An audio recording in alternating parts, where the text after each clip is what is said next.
ওই কোন শালারে আমাকে পিছন থেকে ঘুষি মারলো। এ কথা বলতেই আরেক পিস পড়লো। তখন আমার ডাইনি বান্ধবী আমার সামনে এসে বলল, কাইল্লা রসিল্লা, আমি মারছি তোরে ঘুষি। এখন দেখি আমাকে কিছু কর। তোর মতো ডাইনিকে মেরে আমার হাত নষ্ট করতে চাই না। তোর গা থেকে এমনিতেই দুর্গন্ধ আসছে। কি বললি হারামি? আমার গা থেকে দুর্গন্ধ আসছে? তুই জানিস আমি সকালবেলা ডেটল সাবান দিয়ে গোসল করে এসেছি। এই তুই সকালবেলা গোসল করে আসিস কেন? রাতে কি বিছানায় হিসু করিস নাকি? রাসিল্লা, আমি তোকে আজকে মেরেই ফেলবো। তুই এসব আমাকে কি বলছিস? এই বলে নিজেও আমার মাথার চুল টানতে লাগলো। আমি তার হাত শক্ত করে ধরে বললাম, সরি টিজুম, থুক্কু নিচুম, এই কান ধরছি, তোরে আর এমন কথা বলবো না। এবারের মতো মাফ করে দে। ঠিক আছে, আজকের জন্য তোকে মাফ করে দিলাম। এবার বল তো, কোন পিচ্চি মেয়ের প্রেমে পড়েছিস? আরে কোনো পিচ্চি মেয়ের প্রেমে পড়ি নাই, আমি তো এমনি গানটা কপি করে গাইছি। তাই? তাহলে এবার বল, আজকে সকালে কলেজে আসার সময় আমাকে ফোন করিস নাই কেন? আসলে রাইসার স্কুলে দেরি হয়ে গেছে, তাই ওরে দ্রুত বাইক দিয়ে স্কুলে দিয়ে আসলাম। এই কারণে তোকে ফোন দিতে পারি নাই, সরি দোস্ত। ঠিক আছে, এবার চল, ক্লাসের সময় হয়ে গেছে। আমিও আর বসে না থেকে দুজনে ক্লাসের দিকে যেতে লাগলাম। ক্লাসে যেতে যেতে আপনাদের পরিচয়টা দিয়ে দিই। আমি আপনাদের সুনামধন্য সেই পুরনো রোমান্টিক গল্প লেখক কাইল্লা রাসেল্লা, সরি প্রবাসী রাসেল। আমার পরিবারের সদস্য 4 জন, বাবা মা এবং আমার ছোট আদরের কলিজার বোন রাইসা আর আমি। আমাদের নিজস্ব ব্যবসা প্রতিষ্ঠান আছে। আব্বু ওগুলো দেখাশোনা করে, আম্মু বাসায় থাকে। আমি ইন্টার ফাইনাল ইয়ারে পড়ি, আর আমার ছোট বোন রাইসা এবার ক্লাস 5-এ পড়ে। আর ওই যে আমার একটা ডাইনি বান্ধবী আছে না, নিঝুম, ওর সাথে কলেজে ওঠার পর থেকে পরিচয়। নিঝুমের বাবা আমাদের অফিসের ম্যানেজার হিসেবে কাজ করেন। আর কিছু জানতে হবে না, গল্পের সাথেই থাকুন, সবকিছু জানতে পারবেন। দুজনে একসাথে ক্লাসে চলে গেলাম। নিঝুম গিয়ে তার বান্ধবীদের সাথে বসলো, আর আমি আমার বন্ধুদের সাথে বসলাম। কিছুক্ষণ পর স্যার ক্লাসে ঢুকলো। ক্লাসের সকল ছাত্রছাত্রী দাঁড়িয়ে সালাম দিল। স্যার চেয়ারে বসে সবাইকে বসতে বলল। তো যাই হোক, সব ক্লাস শেষ করে বাহিরে আসলাম। তখন আমার বন্ধু রিফাত এসে বলল, রাসেল, তোর সাথে আমার পার্সোনাল কিছু কথা আছে। কি কথা? তাড়াতাড়ি বলো। রাইসাকে স্কুল থেকে নিয়ে বাসায় যেতে হবে। আসলে আমার নিঝুমের বান্ধবী রিয়াকে অনেক ভালো লাগে। তুই একটু ওকে বলে তার বান্ধবীর সাথে আমার লাইনটা করিয়ে দে না। ও তাহলে এই কথা? এই কারণে তো বলি, তুমি বারবার মেয়েদের দিকে তাকিয়ে থাকো কেন? তার মানে রিয়ার দিকে তাকিয়ে থাকো?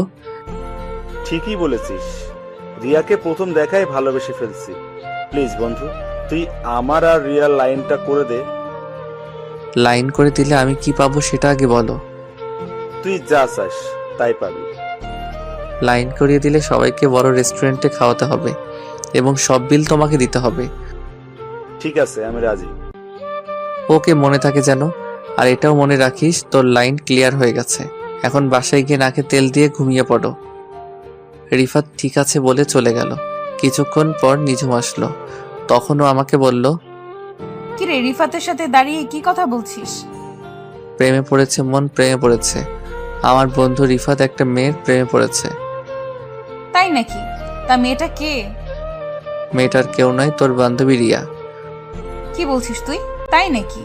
তাহলে তো লাইন পুরো ক্লিয়ার। ওই ডাইনি লাইন ক্লিয়ার মানে? আমি তো তোর কথা কিছুই বুঝতে পারছি না, একটু বুঝিয়ে বল। তুই যে সময় রিফাতের সাথে কথা বলছিস, তখন রিয়া আমাকে দাঁড় করিয়ে বলছে সেও নাকি রিফাতকে পছন্দ করে ফেলছে। আমাকে বলছে তোর সাথে কথা বলে ওদের লাইনটা করে দিতে। তাহলে তো হয়ে গেল। কালকে তাহলে 5 স্টার হোটেলে খানা হবে। হয়েছে, এখন তাড়াতাড়ি চল। তুই না আবার রাইসাকে স্কুল থেকে বাসায় নিয়ে যাবি? আমি ঠিক আছে বলে পার্কিং থেকে বাইকটা নিয়ে কলেজের গেটে আসলাম। মিমকে একটা রিক্সায় উঠিয়ে দিয়ে আমি সোজা চলে গেলাম রাইসার স্কুলের সামনে। স্কুলের সামনে গিয়ে দেখি আমার কলিজার বোনটা রাগ করে গেটের সামনে বসে আছে। আমি বাইকটা নিয়ে সোজা রাইসার সামনে দাঁড়ালাম।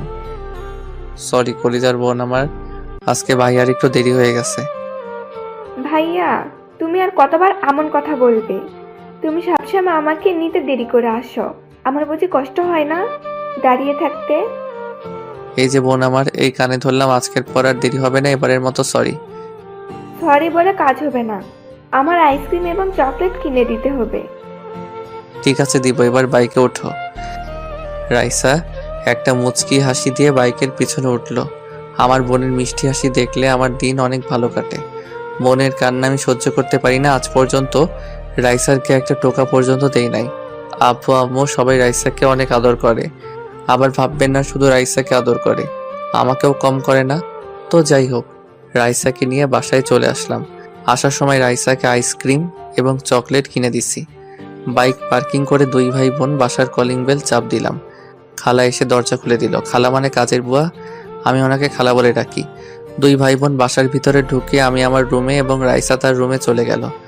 আম্মু কিচেন রুমে ছিল। পরের দিন সকালে ঘুম থেকে উঠে ফ্রেশ হয়ে দুই ভাই নাস্তা করে বাসার বাহিরে এসে বাইক নিয়ে রাইসাকে তার স্কুলে নামিয়ে দিয়ে আমি কলেজে চলে আসলাম। কলেজের গেট দিয়ে ঢুকে সামনে তাকিয়ে দেখি আমার খাচ্চন্নি ডাইনি বান্ধবী আমার আগে এসে হাজির। আমি বাইকটা পার্কিং করে নিজুমের সামনে গেলাম। কিরে ডাইনি, তুই আজকে আমার আগে কলেজে? রাসেল্লা, তোরে আমি মেরেই ফেলবো। তুই আমাকে এই নাম ছাড়া অন্য নামে ডাকতে পারিস না। এর থেকে আর ভালো নাম আমি খুঁজে পাই না। তুই তো এমনিতেই একটা ডাইনি, সব সময় আমার সাথে লেগে থাকিস। কি? তার মানে তুই বলতে চাইছিস আমি সব সময় তোর সাথে ঝগড়া করি? তা নয় তো কি, আমি দেখতে কত সুন্দর, আমার আব্বা আম্মা কি সুন্দর একটা নাম দিছে রাসেল, আর তুই আমাকে কি নামে ডাকিস? তাই নাকি? তুই অনেক, তোর নামটা অনেক সুন্দর, তাই না? তাহলে আজ পর্যন্ত একটা প্রেম করতে পারলি না কেন? তোর মতো ডাইনি আমার সাথে থাকলে কোনো মেয়ে আমার সামনে আসতে সাহস করে না। কেন, আমি কি বাঘ না ভাল্লুক যে আমাকে তারা ভয় পায়?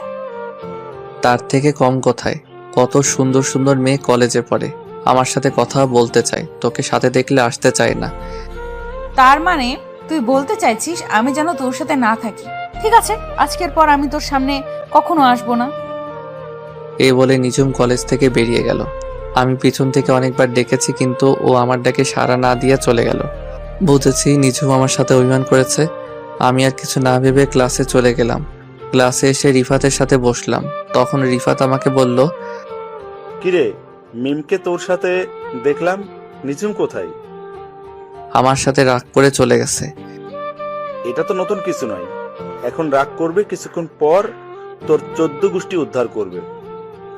সেটা আমি ভালোই করে জানি, তবে আজকে একটু বেশি রেগে গেছে। মনে হয় না তাদের বাড়িতে না যাওয়া পর্যন্ত রাগ থামাতে পারবো। আচ্ছা, ওটা বাদ দে, এখন বল আমার বিষয়ে কতটুকু আগালি? তোর লাইন মনে কর ক্লিয়ার। কলেজ শেষে 5 স্টার হোটেলে নিয়ে যাস, তাহলে শোন। তারপর গতকালের সবকিছু রিফাতকে খুলে বললাম। কসকি মামা, তাহলে তো ক্লাস শেষ করে রিয়াকে প্রপোজ করব। ঠিক আছে, করিস। তারপর আরো কিছুক্ষণ কথা বলার পর ক্লাসে স্যার চলে আসলো। আমরা সবাই দাঁড়িয়ে স্যারকে সালাম দিলাম। স্যার সবাইকে বসতে বলে পড়া শুরু করলো। দেখতে দেখতে সব ক্লাস শেষ করে বাহিরে আসলাম। রিফাতও আমার সাথে বের হলো। রিফাত কলেজের পাশের থেকে একটা ফুল ছিঁড়ে হাতে নিল রিয়াকে প্রপোজ করার জন্য। কিছুক্ষণ পর রিয়া ক্লাস থেকে বেরিয়ে আসলো। রিফাত রিয়ার সামনে হাঁটু গেড়ে বসে প্রপোজ করতেই এমন কিছু দেখতে পাবো সেটা কখনোই আশা করি নাই। রিফাত রিয়াকে প্রপোজ করতেই রিয়া রিফাতের গালে ঠাস করে একটা থাপ্পড় মেরে দিল। কি থেকে কি হয়ে গেল আমি দাঁড়িয়ে না থেকে ওদের সামনে গিয়ে রিয়াকে বললাম, রিয়া তুই এটা কি করলি? তুই রিফাতকে থাপ্পড় মারলি কেন? তুই না ওকে পছন্দ করিস? মিম আমাকে সবকিছু খুলে বলছে। আরে ও ভাবলো কি রে, আমি ওকে ভালোবাসবো? যে ছেলে আমার ভাইকে কলেজের সবার সামনে মারতে পারে, আমি তাকে ভালোবাসবো? তোর ভাই মানে? তুই কার কথা বলছিস? আমার ভাই হচ্ছে এই এলাকার মেয়র আমজাদ খানের ছেলে, মোরাদ চৌধুরী। রিফাত, তার মানে আমি অসুস্থ থাকা অবস্থায় তুই যে ছেলেকে মারছিস, রিয়া সেই ছেলের কথা বলছে? রাসেল, আর ওই ছেলেটাকে কেন মেরেছি তুই তো সবকিছু জানিস। ও আচ্ছা, তার মানে ঘটনা এখানে। আর রিয়া তোর ভাই তোকে বলে নাই কেন রিফাত তোর ভাইকে মেরেছে? বলেছে, মুরাদ বলেছে। সে নাকি রাস্তা দিয়ে বাইক চালিয়ে আব্বুর এক জনসভায় যাচ্ছিল। তখন হঠাৎ রিফাত কিছু ছেলে নিয়ে আমার ভাইকে আটকে কলেজের মাঠে নিয়ে এসে অনেক মারে। এজন্য আমি এই কলেজে নতুন ভর্তি হই, আমার ভাইয়ের প্রতিশোধ নিতে। এবার রিয়া আমার কথা শোন, তোর ভাই কি করেছে জানিস? রিফাতের বোন পায়েলকে প্রতিদিন কলেজ যাওয়া আসার সময় ডিস্টার্ব করতো, তাই রিফাত ওকে মারলো। তোর মাথা ঠিক আছে? আমার ভাই প্রতিদিন ওর বোনকে কিভাবে ডিস্টার্ব করলো? আমার ভাই যেদিন মার খেয়েছে ওই দিনই কানাডা থেকে দেশে এসেছে। এসেও আব্বুর সাথে দেখা করতে যাচ্ছিল। আমরা দুই ভাই বোন জমজ হয়েছি। মুরাদ কানাডা পড়াশোনা করেছে আর আমি দেশে করতাম। কি বলছিস তুই? তাহলে মনে হয় এখানে মিস্টেক হয়ে গেছে, তুই ওকে মাফ করে দে। না, আমি ওকে কখনো মাফ করব না। এই বলে রিয়া চলে গেল। বেচারা রিফাত চেহারা মন মরা করে দাঁড়িয়ে আছে। তখন আমি বললাম, চিন্তা করিস না, রিয়ার মনে তোর জন্য একটু ভালোবাসা থাকে, তাহলে দেখবি রিয়া ঠিকই তোর কাছে ফিরে আসবে। এখন বাসায় চলে যা। রিফাত কিছু না বলে চলে গেল। হঠাৎ আমার মনে পড়লো, রাইসাকে তো স্কুল থেকে নিতে হবে, স্কুল তো ছুটি হয়েছে, প্রায় 1 ঘন্টার উপরে হয়েছে। আল্লাহ জানে আমার কপালে কি আছে। আমিও দাঁড়িয়ে না থেকে বাইক নিয়ে সোজা রাইসার স্কুলের সামনে চলে আসলাম, কিন্তু স্কুলের সামনে এসে দেখি রাইসা নেই। তখন আমি স্কুলের দারোয়ান চাচাকে বললাম, চাচা আমার বোন রাইসা কোথায়? ওকে তো দেখছি না। রাইসা মামুনিকে গেটের সামনে দাঁড়িয়ে থাকতে দেখলাম, এখন কোথায় গেছে বলতে পারবো না। আমি একটু আগে গেট রেখে দোকানে গিয়েছি, এসে দেখি রাইসা নেই। আমি তো মনে করছি তুমি এসে নিয়ে গেছো। চাচা আমি তো মাত্র আসলাম, কলেজে একটা কাজে দেরি হয়ে গেছে। তাহলে তুমি বাসায় একটা কল দিয়ে দেখো, হয়তো তোমার পরিচিত কেউ নিয়ে গেছে। আমি চাচার কথা মতো বাসায় আম্মুকে ফোন দিলাম। আম্মু ফোন ধরার পর আমি বললাম, আম্মু রাইসা কি বাসায় গেছে? রাইসাকে তো সেই কখন তোর আব্বু বাসায় নিয়ে এসেছে। অফিস থেকে তোর বাসায় একটা কাজের জন্য আসছিল, তখন রাইসার স্কুলের সামনে থেকে তোর আব্বু রাইসাকে নিয়ে আসে। ওহ আসলে আম্মু আমি কলেজে একটা কাজে আটকে গেছি, তাই দেরি হয়ে গেছে। ঠিক আছে, সমস্যা নেই, তুই এখন তাড়াতাড়ি বাসায় আয়। আম্মু আমি বাসায় আসতে একটু লেট হবে, কারণ নিজুম ডাইনি আজকে আমার সাথে রাগ করেছে। আগে ওর রাগটা কমিয়ে আসি। তোরা দুইটা কি ভালো হবে না? সব সময় টম অ্যান্ড জেরির মতো লেগে থাকিস কেন? আচ্ছা ঠিক আছে, তোমার সাথে বাসায় আসলে কথা বলবো, এখন রাখি। এ বলে ফোন কেটে দিয়ে বাইক চালিয়ে সোজা নিজমের বাসার সামনে চলে আসলাম। কিন্তু বাসার সামনে এসে আমি পুরো থ হয়ে গেলাম। নিজমের বাসার সামনে এসে দেখি তাদের বাসায় তালা দেওয়া। আমি পকেট থেকে মোবাইল বের করে নিজমের মোবাইলে ফোন দিলাম, কিন্তু অবাক করার ব্যাপার হলো নিজমের মোবাইল বন্ধ বলছে। আমি অনেকবার নিজমের মোবাইলে ফোন দিলাম, কিন্তু বারবার বন্ধ বলছে। মনটা পুরো খারাপ হয়ে গেল। আমি আর দাঁড়িয়ে না থেকে বাসায় চলে আসলাম। এভাবে দেখতে দেখতে 1 মাস চলে গেল, কিন্তু নিজুমের কোনো খবর পেলাম না। আব্বুকেও জিজ্ঞেস করছিলাম, আব্বু বলল নিজুমের বাবার অনেক বয়স হয়েছে তো, তাই চাকরির রিজাইন দিয়ে চলে গেছে, কিন্তু কোথায় গেছে সেটাও বলতে পারবে না। আমি নিজুমের সাথে কাটানোর সময়গুলো চিন্তা করি সব সময়। আগের মতো বাহিরে বন্ধুদের সাথে আড্ডা দেই, রাতে সবাই মিলে খাবার খাচ্ছি। তখন আব্বু বলল, কিরে রাসেল, তোর কি হয়েছে? সব সময় কেমন যেন মন মরা হয়ে থাকিস, নিজমের কথা ভাবছিস?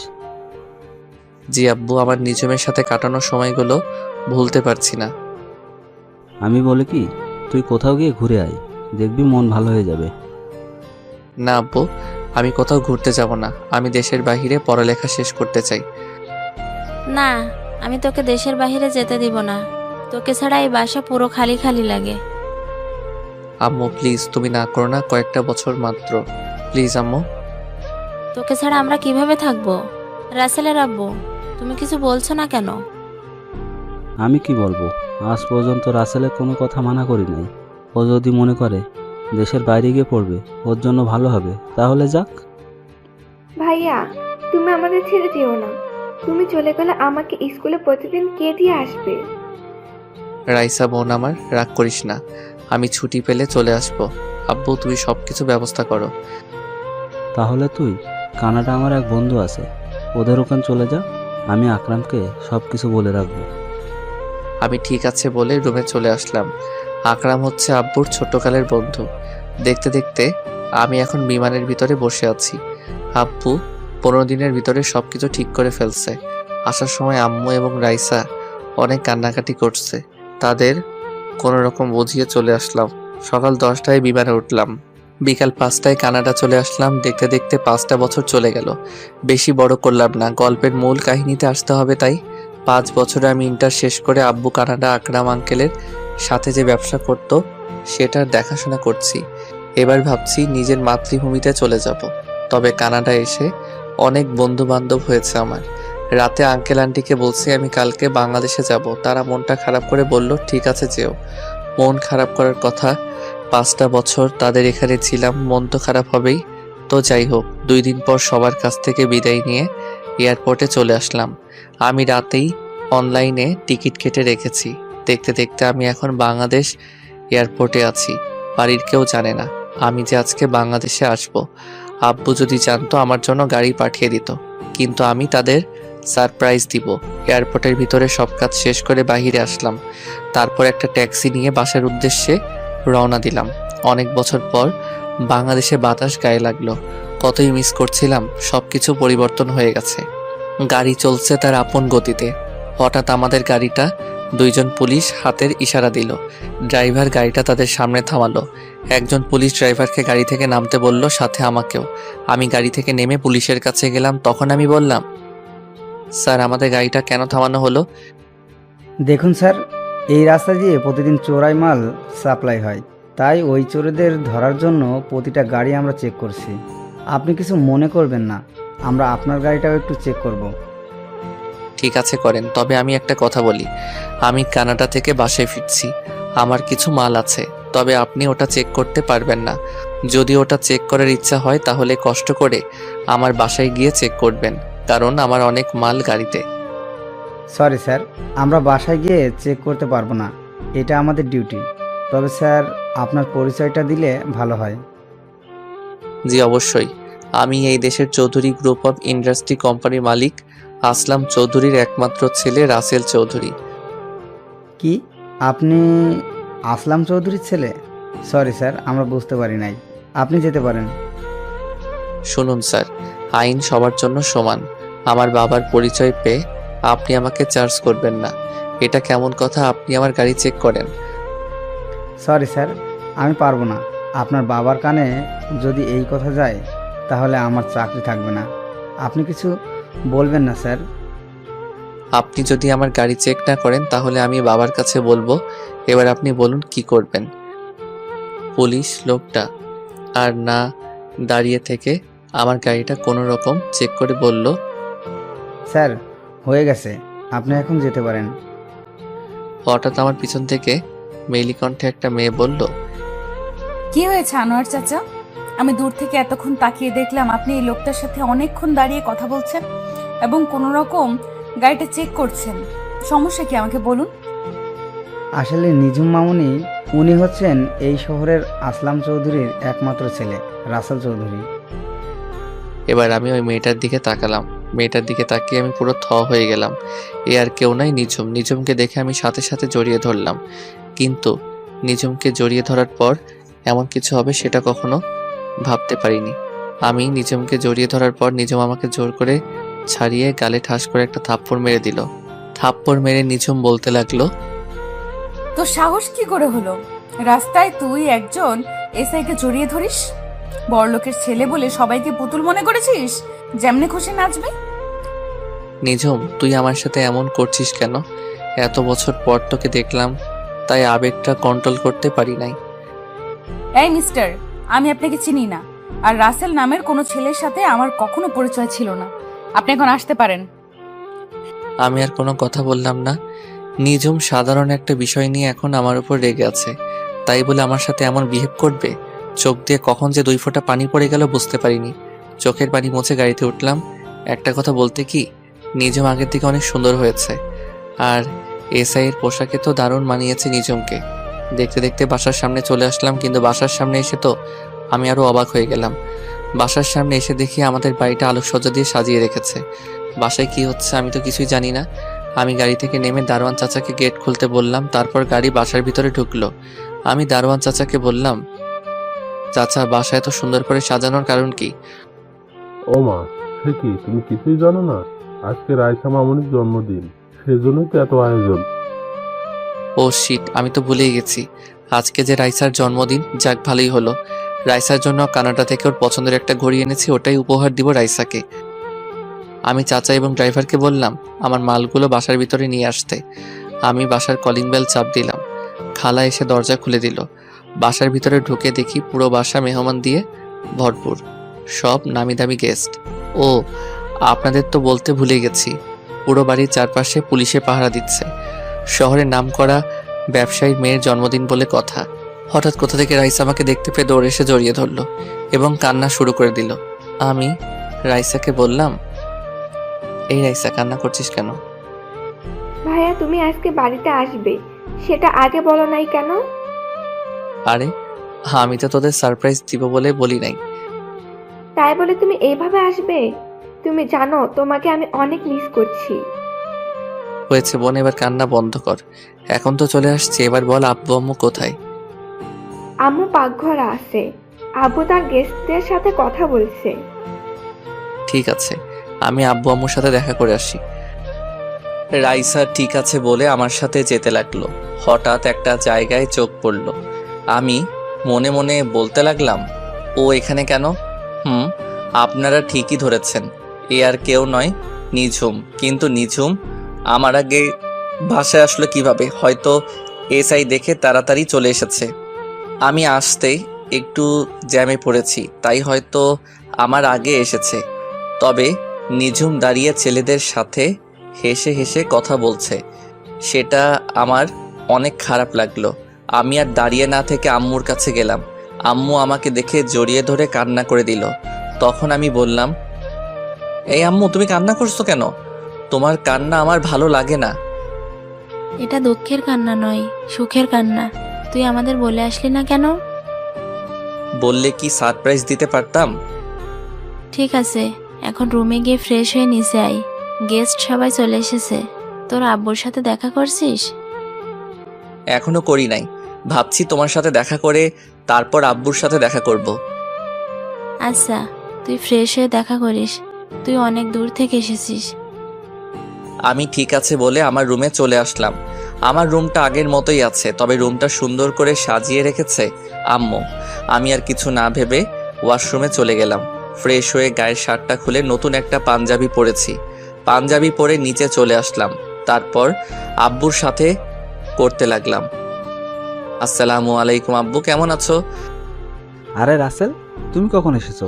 আমাকে তো বলে আসো নাই। আসলে আব্বু, তোমাদের সারপ্রাইজ দিব বলে বলি নাই। এসেছিস, ভালোই হয়েছে। চল তোকে সবার সাথে পরিচয় করে দিই। তারপর আব্বু সবার সাথে আমাকে পরিচয় করিয়ে দিল। দেখতে দেখতে অনুষ্ঠান শুরু হয়ে গেল। তবে আমি রুম থেকে আসার পর নিঝুমকে দেখতে পেলাম না। হঠাৎ দেখি নীল রঙের শাড়ি পরা একটা মেয়ে সিঁড়ি দিয়ে নিচে নামতে আসে। আমি তার দিকে ভালো করে তাকিয়ে পুরো অবাক হয়ে গেলাম। এ আর কেউ নয়, নিঝুম। নিঝুমকে নীল রঙের শাড়িতে পরীর মতো লাগছে। সব ছেলেরা নিঝুমের দিকে তাকিয়ে আছে। আমার কেমন যেন হিংসা হচ্ছে। তো যাই হোক, রাইসা কেক কাটার জন্য দাঁড়িয়ে আছে। আমি আব্বু এবং রাইসার পাশে দাঁড়ানো। বাকি সব গেস্ট আমাদের চারপাশে দাঁড়ালো। রাইসা কেক কাটার পর সবাই তাকে অভিনন্দন জানিয়েছেন। রাইসা প্রথমে কেক কেটে আমাকে খাইয়ে দিল।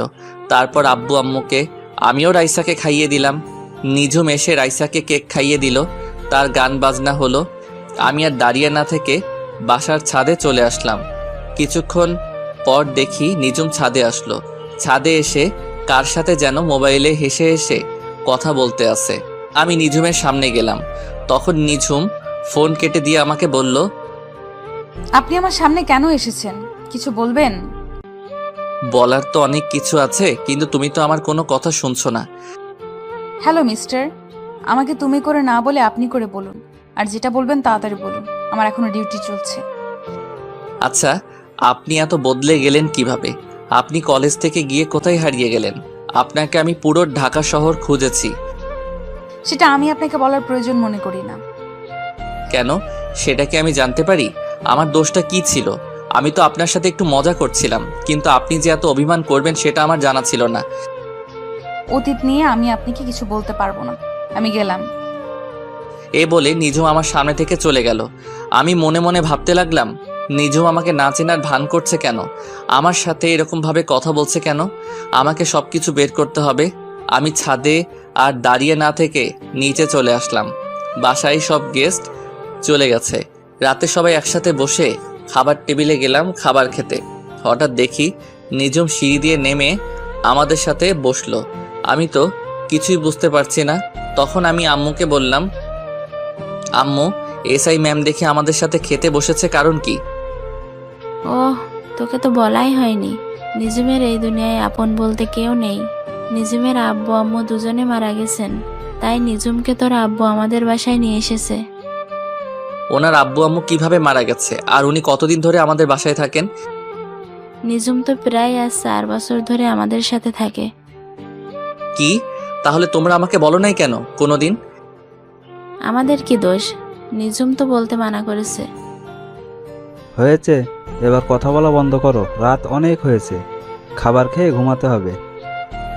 কেউ আর কোনো কথা বললো না, সবাই খাবার খেতে লাগলো।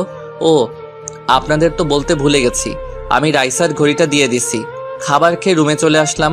রুমে এসে মোবাইলটা হাতে নিয়ে আমি তো অবাক হয়ে গেলাম। দেখি মায়াজাল আইডি থেকে আমার মোবাইলে অনেকগুলো মেসেজ এসেছে। মায়াজাল আইডিটা আমার এক মেয়ে বন্ধুর, ওর সাথে কানাডা থাকতে পরিচয়, তবে এখনো আমি বন্ধুটাকে দেখি নাই। সে বলেছে যেদিন সামনাসামনি দেখা হবে সেদিন মন ভরে দেখার জন্য। আমিও কখনো তাকে জোর করি নাই। তো যাই হোক, আমি ওকে একটা মেসেজ দিলাম। সরি, মোবাইল আমার সাথে ছিল না, তাই তোমার মেসেজের রিপ্লাই দিতে পারি নাই। সমস্যা নেই, তো কি করো তুমি? এই তো খাবার খেয়ে রুমে আসলাম। আজকে আমার ছোট বোন রাইসার জন্মদিন গেছে। কি, তুমি দেশে এসেছো? আমাকে একটুও বললে না? সরি, আমি কাউকে জানাই নাই। সবাইকে সারপ্রাইজ দিতে গিয়ে নিজেই সারপ্রাইজড হয়ে গেলাম। বাসায় এসে শুনি রাইসার জন্মদিন আজকে। আমি নিজেই ভুলে গেছি রাইসার জন্মদিনের কথা।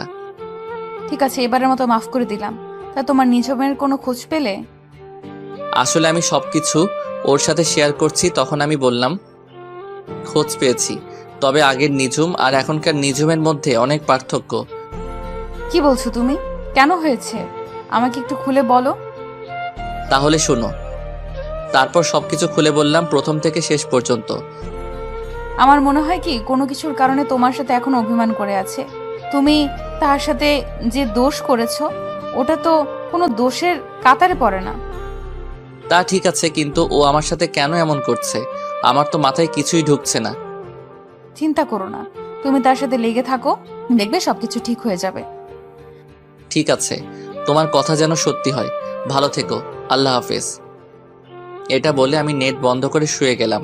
পরের দিন সকালে রাইসা এসে ডাকতে শুরু করলো। তখন আমি রাইসাকে বললাম, কি রে রাইসা, এত সকাল সকাল ডাকছিস কেন? আব্বু তোমাকে ডাকছে। নিজুম আপুর গাড়ি নষ্ট হয়ে গেছে, তাই আব্বু বলছে তুমি নিজুম আপুকে থানায় দিয়ে আসতে।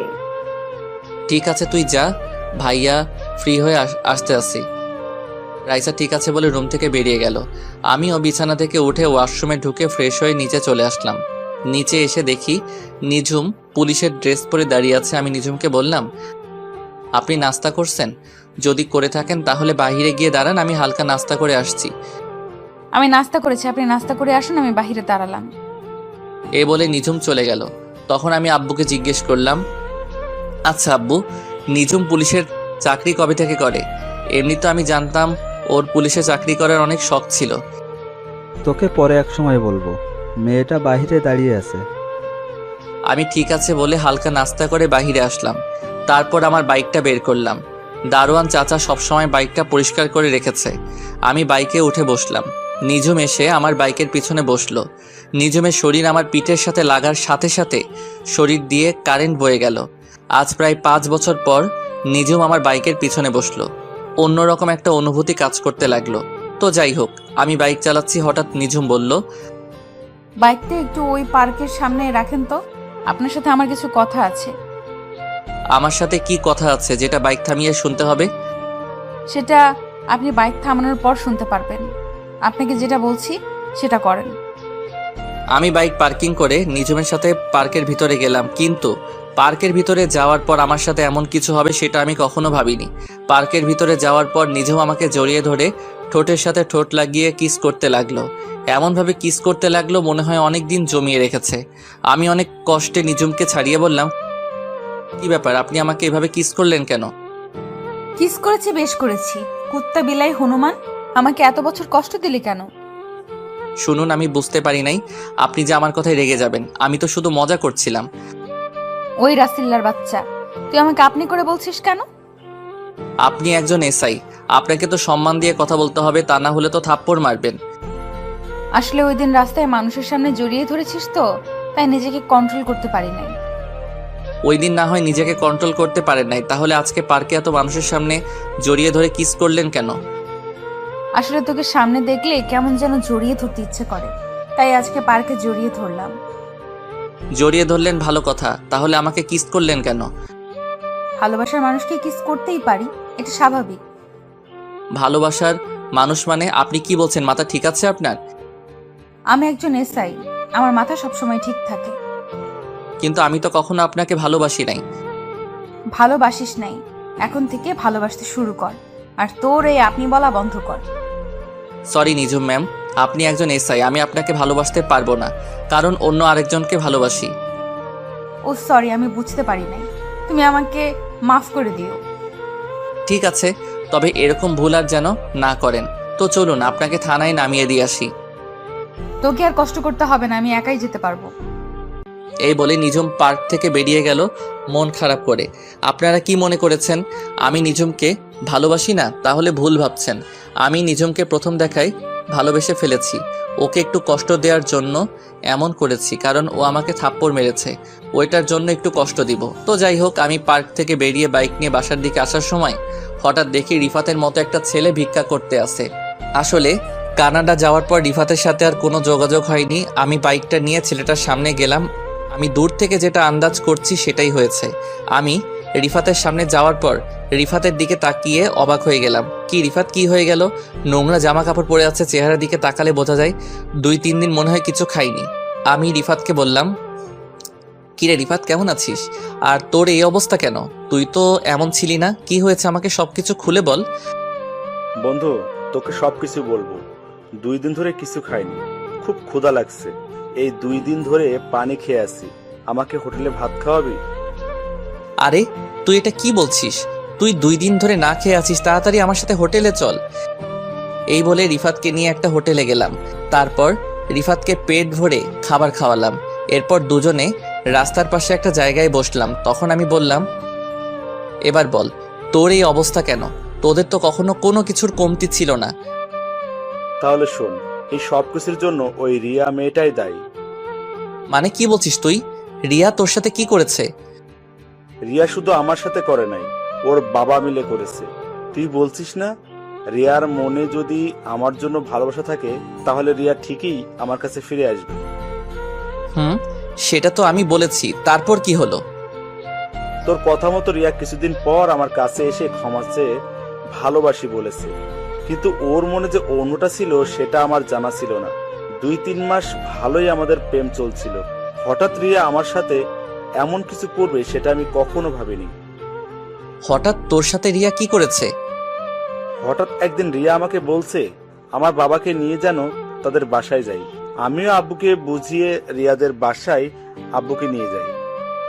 তাহলে একটু চলুন, ওখানে কি হয়েছে তাদের মুখ থেকে শুনে আসি। আমরা একটু অতীত থেকে ঘুরে আসি।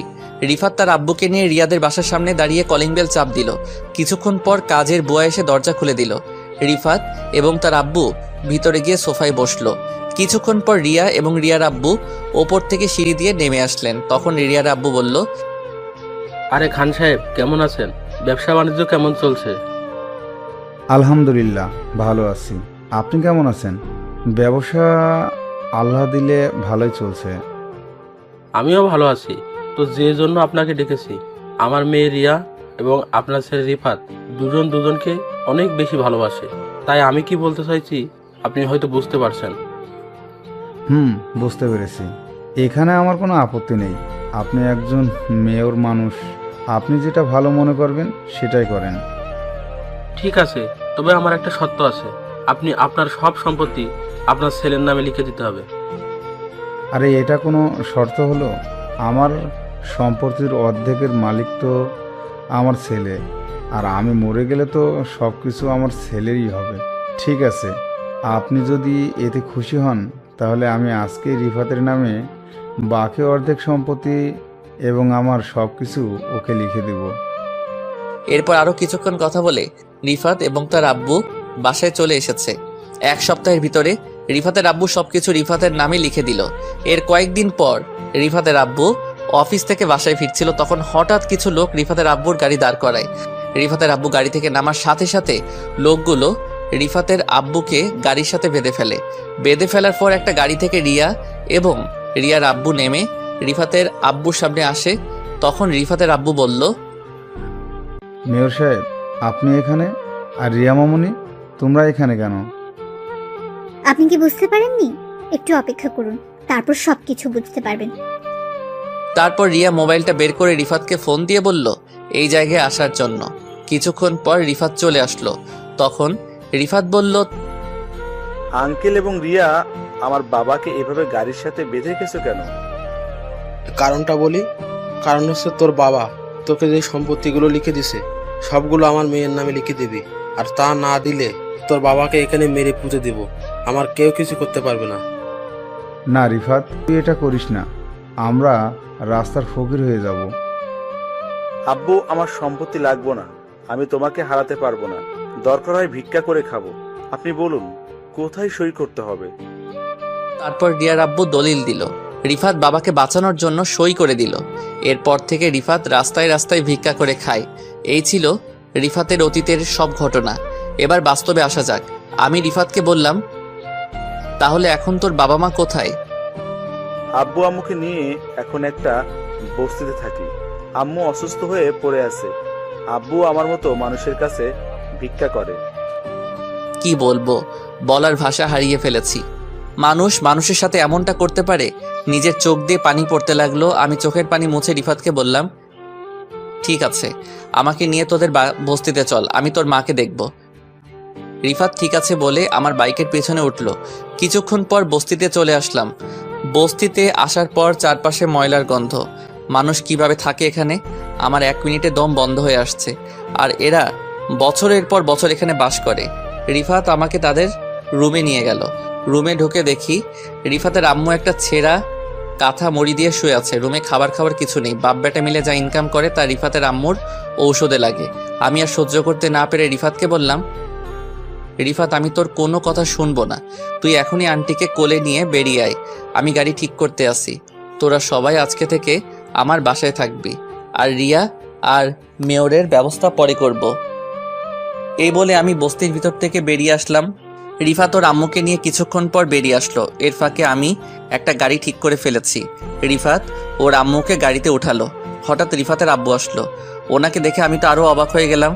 যে মানুষ সবসময় দামি দামি জামা কাপড় পরে থাকতো, আজ উনি একটা ছেঁড়া শার্ট গায়ে পরে ভিক্ষা করে। এরপর রিফাতের আব্বুকেও সাথে নিলাম। আমরা আগে একটা বড় হাসপাতালে রিফাতের আম্মুকে নিয়ে গেলাম।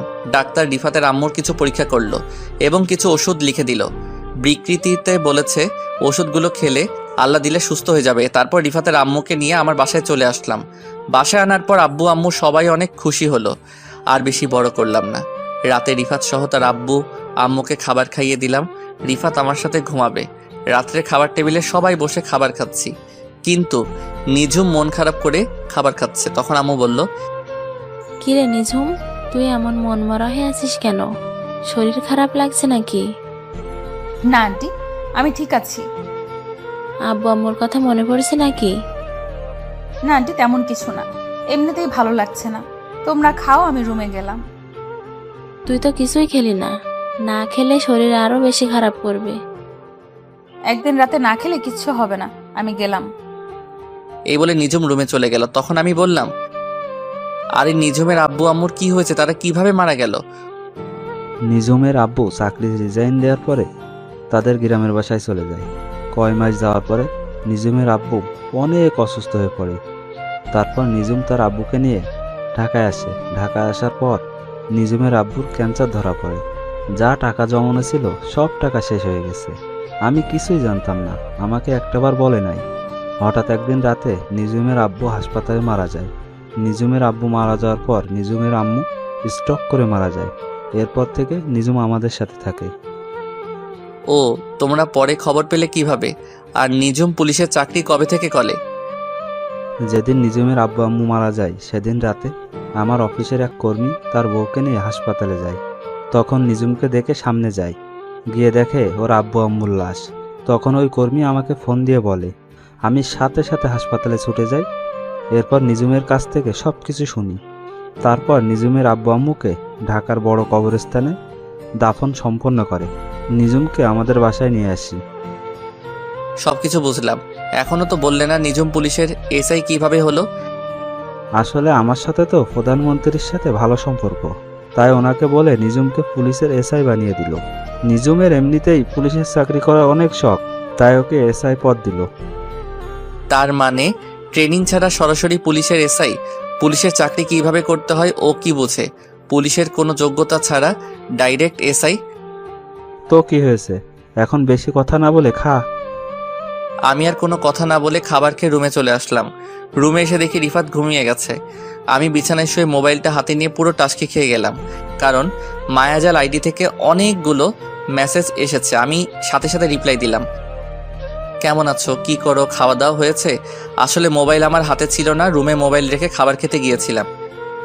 তাই বলে তুমি এতগুলো মেসেজ একসাথে করবে? ঠিক আছে বাবা, তুমি একটা একটা করে রিপ্লাই দাও। আলহামদুলিল্লাহ ভালো আছি, আমি খাবার খেয়ে শুয়ে আছি। আমি তোমাকে একটা কথা বলতে চাই। কি কথা বলবে বলো? আসলে রাসেল, আমি তোমার সাথে কথা বলতে বলতে কখন যে তোমাকে ভালোবেসে ফেলেছি। তুমি কি পাগল হয়েছো? আজ পর্যন্ত তোমার নাম, বাড়ি কোথায়, তোমার চেহারা, তুমি ছেলে নামে কিছুই জানি না, শুধু মেসেজে কথা বলছি। এতেই তুমি আমাকে ভালোবেসে ফেলছো। কিন্তু আমি তো তোমাকে ভালোবাসতে পারবো না, কারণ আমার জীবনে একজন মনের মানুষ আছে। আমি তোমাকে বন্ধু ছাড়া কিছুই ভাবি না। ঠিক আছে, আজকে তাহলে তুমি আমার সাথে দেখা করো, তারপর আমার চেহারা, আমার নাম, বাড়ি কোথায় সবকিছু জানতে পারবে। দরকার নেই দেখা করার, আর করলেও কখন আমি তোমাকে ভালোবাসতে পারবো না। আমি একজনকে অনেক অনেক বেশি ভালোবাসি। আচ্ছা, সে মেয়েটা আমার থেকে বেশি সুন্দর হবে। আমি কি তোমাকে দেখেছি নাকি তুমি সুন্দর নাকি অসুন্দর? আর তুমি বিশ্ব সুন্দরী হলেও আমি তোমাকে ভালোবাসতে পারবো না। আমার এই মন শুধু একজনকে দিয়েছি। ওই মেয়েটার নাম কি, বাড়ি কোথায়? ওই মেয়েটা আমার কলেজ লাইফের বান্ধবী, তার নাম নিঝুম। সে কি তোমাকে কখনো ভালোবাসার কথা বলেছে? আমাকে সে অনেক বেশি ভালোবাসে, কিন্তু আমি তাকে মানা করে দিছি, কারণ সে আমাকে অনেক কষ্ট দিয়েছে। একটা সাধারণ বিষয় নিয়ে আমার সাথে অভিমান করে দূরে চলে গেছে। রাস্তায় সবার সামনে আমাকে থাপ্পড় মেরেছে। সেজন্য তাকে একটু কষ্ট দিব। যাই করো, তবে বেশি কষ্ট দিও না, পরে আবার হারিয়ে ফেলবে। এবার ওকে হারাতে দিলে তো। ওর জন্য নিজের দেশ ছেড়ে বাহিরে চলে গেছি। নিজের দেশে পুরো 1 মাস খুঁজেছি। আমাকে এত কষ্ট দেওয়ার জন্য তাকেও আমার ভালোবাসা পাওয়ার জন্য কষ্ট করতে হবে। ঠিক আছে, তোমার ভালোবাসা আর পেলাম না। আমার ভালোবাসা না হয় একতরফা নিয়ে বেঁচে থাকবো। এ বলে মায়াজাল অফলাইনে চলে গেল। আমি মোবাইল রেখে ঘুমিয়ে গেলাম। পরের দিন সকালবেলা সবাই মিলে নাস্তা করছি, আর নিঝুমের দিকে তাকিয়ে দেখি আজকে কেমন যেন খুশি খুশি লাগছে তাকে। গতকাল দেখলাম মন খারাপ, আজকে দেখি খুশি। আমি নিঝুমের দিক থেকে চোখ সরিয়ে ফেললাম। তখন আমি আব্বুকে বললাম, আব্বু তুমি রিফাতকে আমাদের অফিসে বড় একটা পোস্টে কাজে লাগিয়ে দাও। আরে এটা অনেক কথা বলছিস, রিফাত ওর নিজের অফিস মনে করে চালাবে। ওর যখন মন চাই অফিসে যেতে পারে। ঠিক আছে আঙ্কেল, তবে আম্মু আর একটু সুস্থ হোক, তারপর যাব।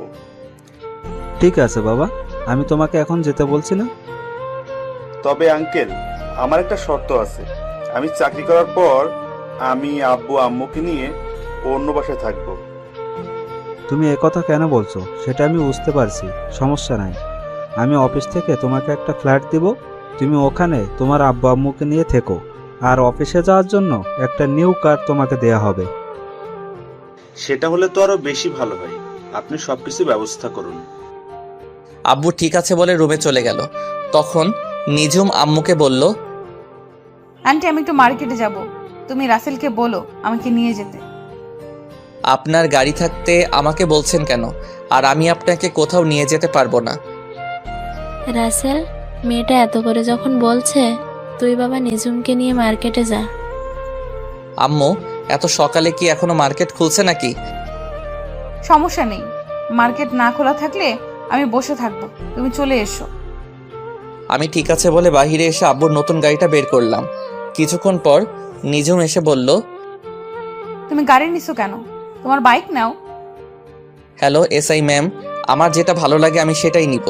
আমি আপনার চাকর না যে আপনি যেটা বলবেন আমি সেটাই করব। নিজুম মুখ ভেক্সি দিয়ে গাড়িতে উঠলো। কিছুক্ষণ পর মার্কেটের সামনে চলে আসলাম। তখন নিজুম বলল, তুমি 5টা মিনিট দাঁড়াও, আমি ভেতর থেকে আসছি। এই বলে নিজুম গাড়ি থেকে নেমে মার্কেটের ভিতরে ঢুকে গেল। আমি গাড়ির ভিতরে বসে মোবাইল টিপতে লাগলাম। প্রায় আধা ঘন্টা হয়ে গেল, নিজুমের আসার কোনো নাম গন্ধ নেই। 5 মিনিটের কথা বলে গেছে। আমি গাড়ি থেকে নেমে মার্কেটের ভিতরে গেলাম। অনেকক্ষণ খুঁজলাম, পেলাম না। তাই মার্কেট থেকে বের হয়ে আসতে হঠাৎ একটা জায়গায় চোখ পড়লো। একটু শিওর হবার জন্য সামনে গেলাম। তারপর নিজের চোখে যেটা দেখলাম তার জন্য মোটেও প্রস্তুত ছিলাম না। এটা আমি কি দেখলাম? নিজের চোখকে বিশ্বাস করাতে পারছি না। তাহলে চলুন কি দেখেছি। আমি দেখলাম একটা ছেলে নিজুমকে কিস করছে। নিজুমও ছেলেটার সাথে তাল মিলিয়ে যাচ্ছে। আমি আর 1 সেকেন্ড না দাঁড়িয়ে সোজা গাড়ির কাছে চলে আসলাম। এটা আমি কি দেখলাম? নিজুম এত খারাপ? গতকাল আমাকে ভালোবাসার কথা বলছে, একদিন না যেতে আরেকটা ছেলের সাথে নিজুম। তার মানে নিজুম এত খারাপ? আমি তাকে অনেক ভালো মনে করেছি। আমি মনে করছি কিছুদিন পর নিজুমকে আপন করে নিব, কিন্তু নিজুম যে এমন করবে সেটা কখনো ভাবতে পারিনি। এই সব কিছু ভাবছি আর চোখ দিয়ে পানি পড়তে লাগলো। কিছুক্ষণ পর দেখি নিজুম ওই ছেলেটাকে বিদায় দিয়ে গাড়ির কাছে আসছে। তার আগেই আমি চোখের পানি মুছে ফেলছি। নিজুম আমার সামনে এসে বলল, চলো, আমার কাজ শেষ, তুমি আমাকে থানায় নামিয়ে দিয়ে আসো। আচ্ছা ওই ছেলেটাকে? আপনাকে দেখলাম ওই ছেলেটার সাথে হেসে হেসে কথা বলতে। ওর নাম আকাশ। আমরা দুজন দুজনকে অনেক বেশি ভালোবাসি। ছেলেটা অনেক দিন আমার পেছনে ঘুরেছে, এমনকি আমাকে ভালোবাসার কথা বলেছে। আমি তাকে বারবার ফিরিয়ে দিয়েছি তোমার কারণে। কিন্তু তুমি তো আমাকে ভালোবাসো না, তুমি অন্য মেয়েকে ভালোবাসো। তাই আকাশকে আপন করে নিলাম। একদিন না যেতে আরেকটা ধরে ফেললেন? বাহ, ভালোই। ঠিক আছে, গাড়িতে ওঠেন, আপনাকে থানায় নামিয়ে দিয়ে আসি। এই বলে আমি গাড়িতে উঠলাম। নিজুমও গাড়িতে উঠলো। তারপর নিজুমকে নিয়ে থানায় চলে আসলাম। নিজুম গাড়ি থেকে নেমে সোজা থানার ভিতরে চলে গেল। আমি গাড়ি ঘুরিয়ে বাসায় চলে আসলাম। নিজের রুমে এসে বিছানায় শুয়ে শুয়ে অনেক সময় কান্না করছি। তার মানে আমি নিজুমকে হারিয়ে ফেলেছি। আব্বু আম্মু বলেছে নিজুমের মনে কষ্ট না দেওয়ার জন্য, কারণ নিজুম বাবা মা মরা মেয়ে। এই সব কিছু ভাবতে ভাবতে কখন যে ঘুমিয়ে গেছি মনে নাই। হঠাৎ আম্মু এসে ডাকতে শুরু করলো। তখন আমি ঘুম থেকে উঠে বিছানায় বসলাম। আম্মু বলল, কিরে রাসেল, তোর কি শরীর খারাপ নাকি? এই অবেলায় শুয়ে আছিস? না আম্মু, আমি ঠিক আছি। বলো কেন ঠেকেছো? রাইসার হাত খরচ শেষ হয়ে গেছে, তুই একটু করে রাইসার হাত খরচ দিয়ে আয়।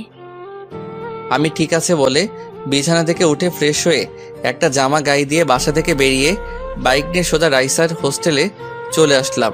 আসলে রাইসার সামনে এসএসসি পরীক্ষা, তাই রাইসাকে হোস্টেলে দেওয়া হয়েছে। আমি রাইসাকে ফোন দিয়ে নিচে আসতে বললাম।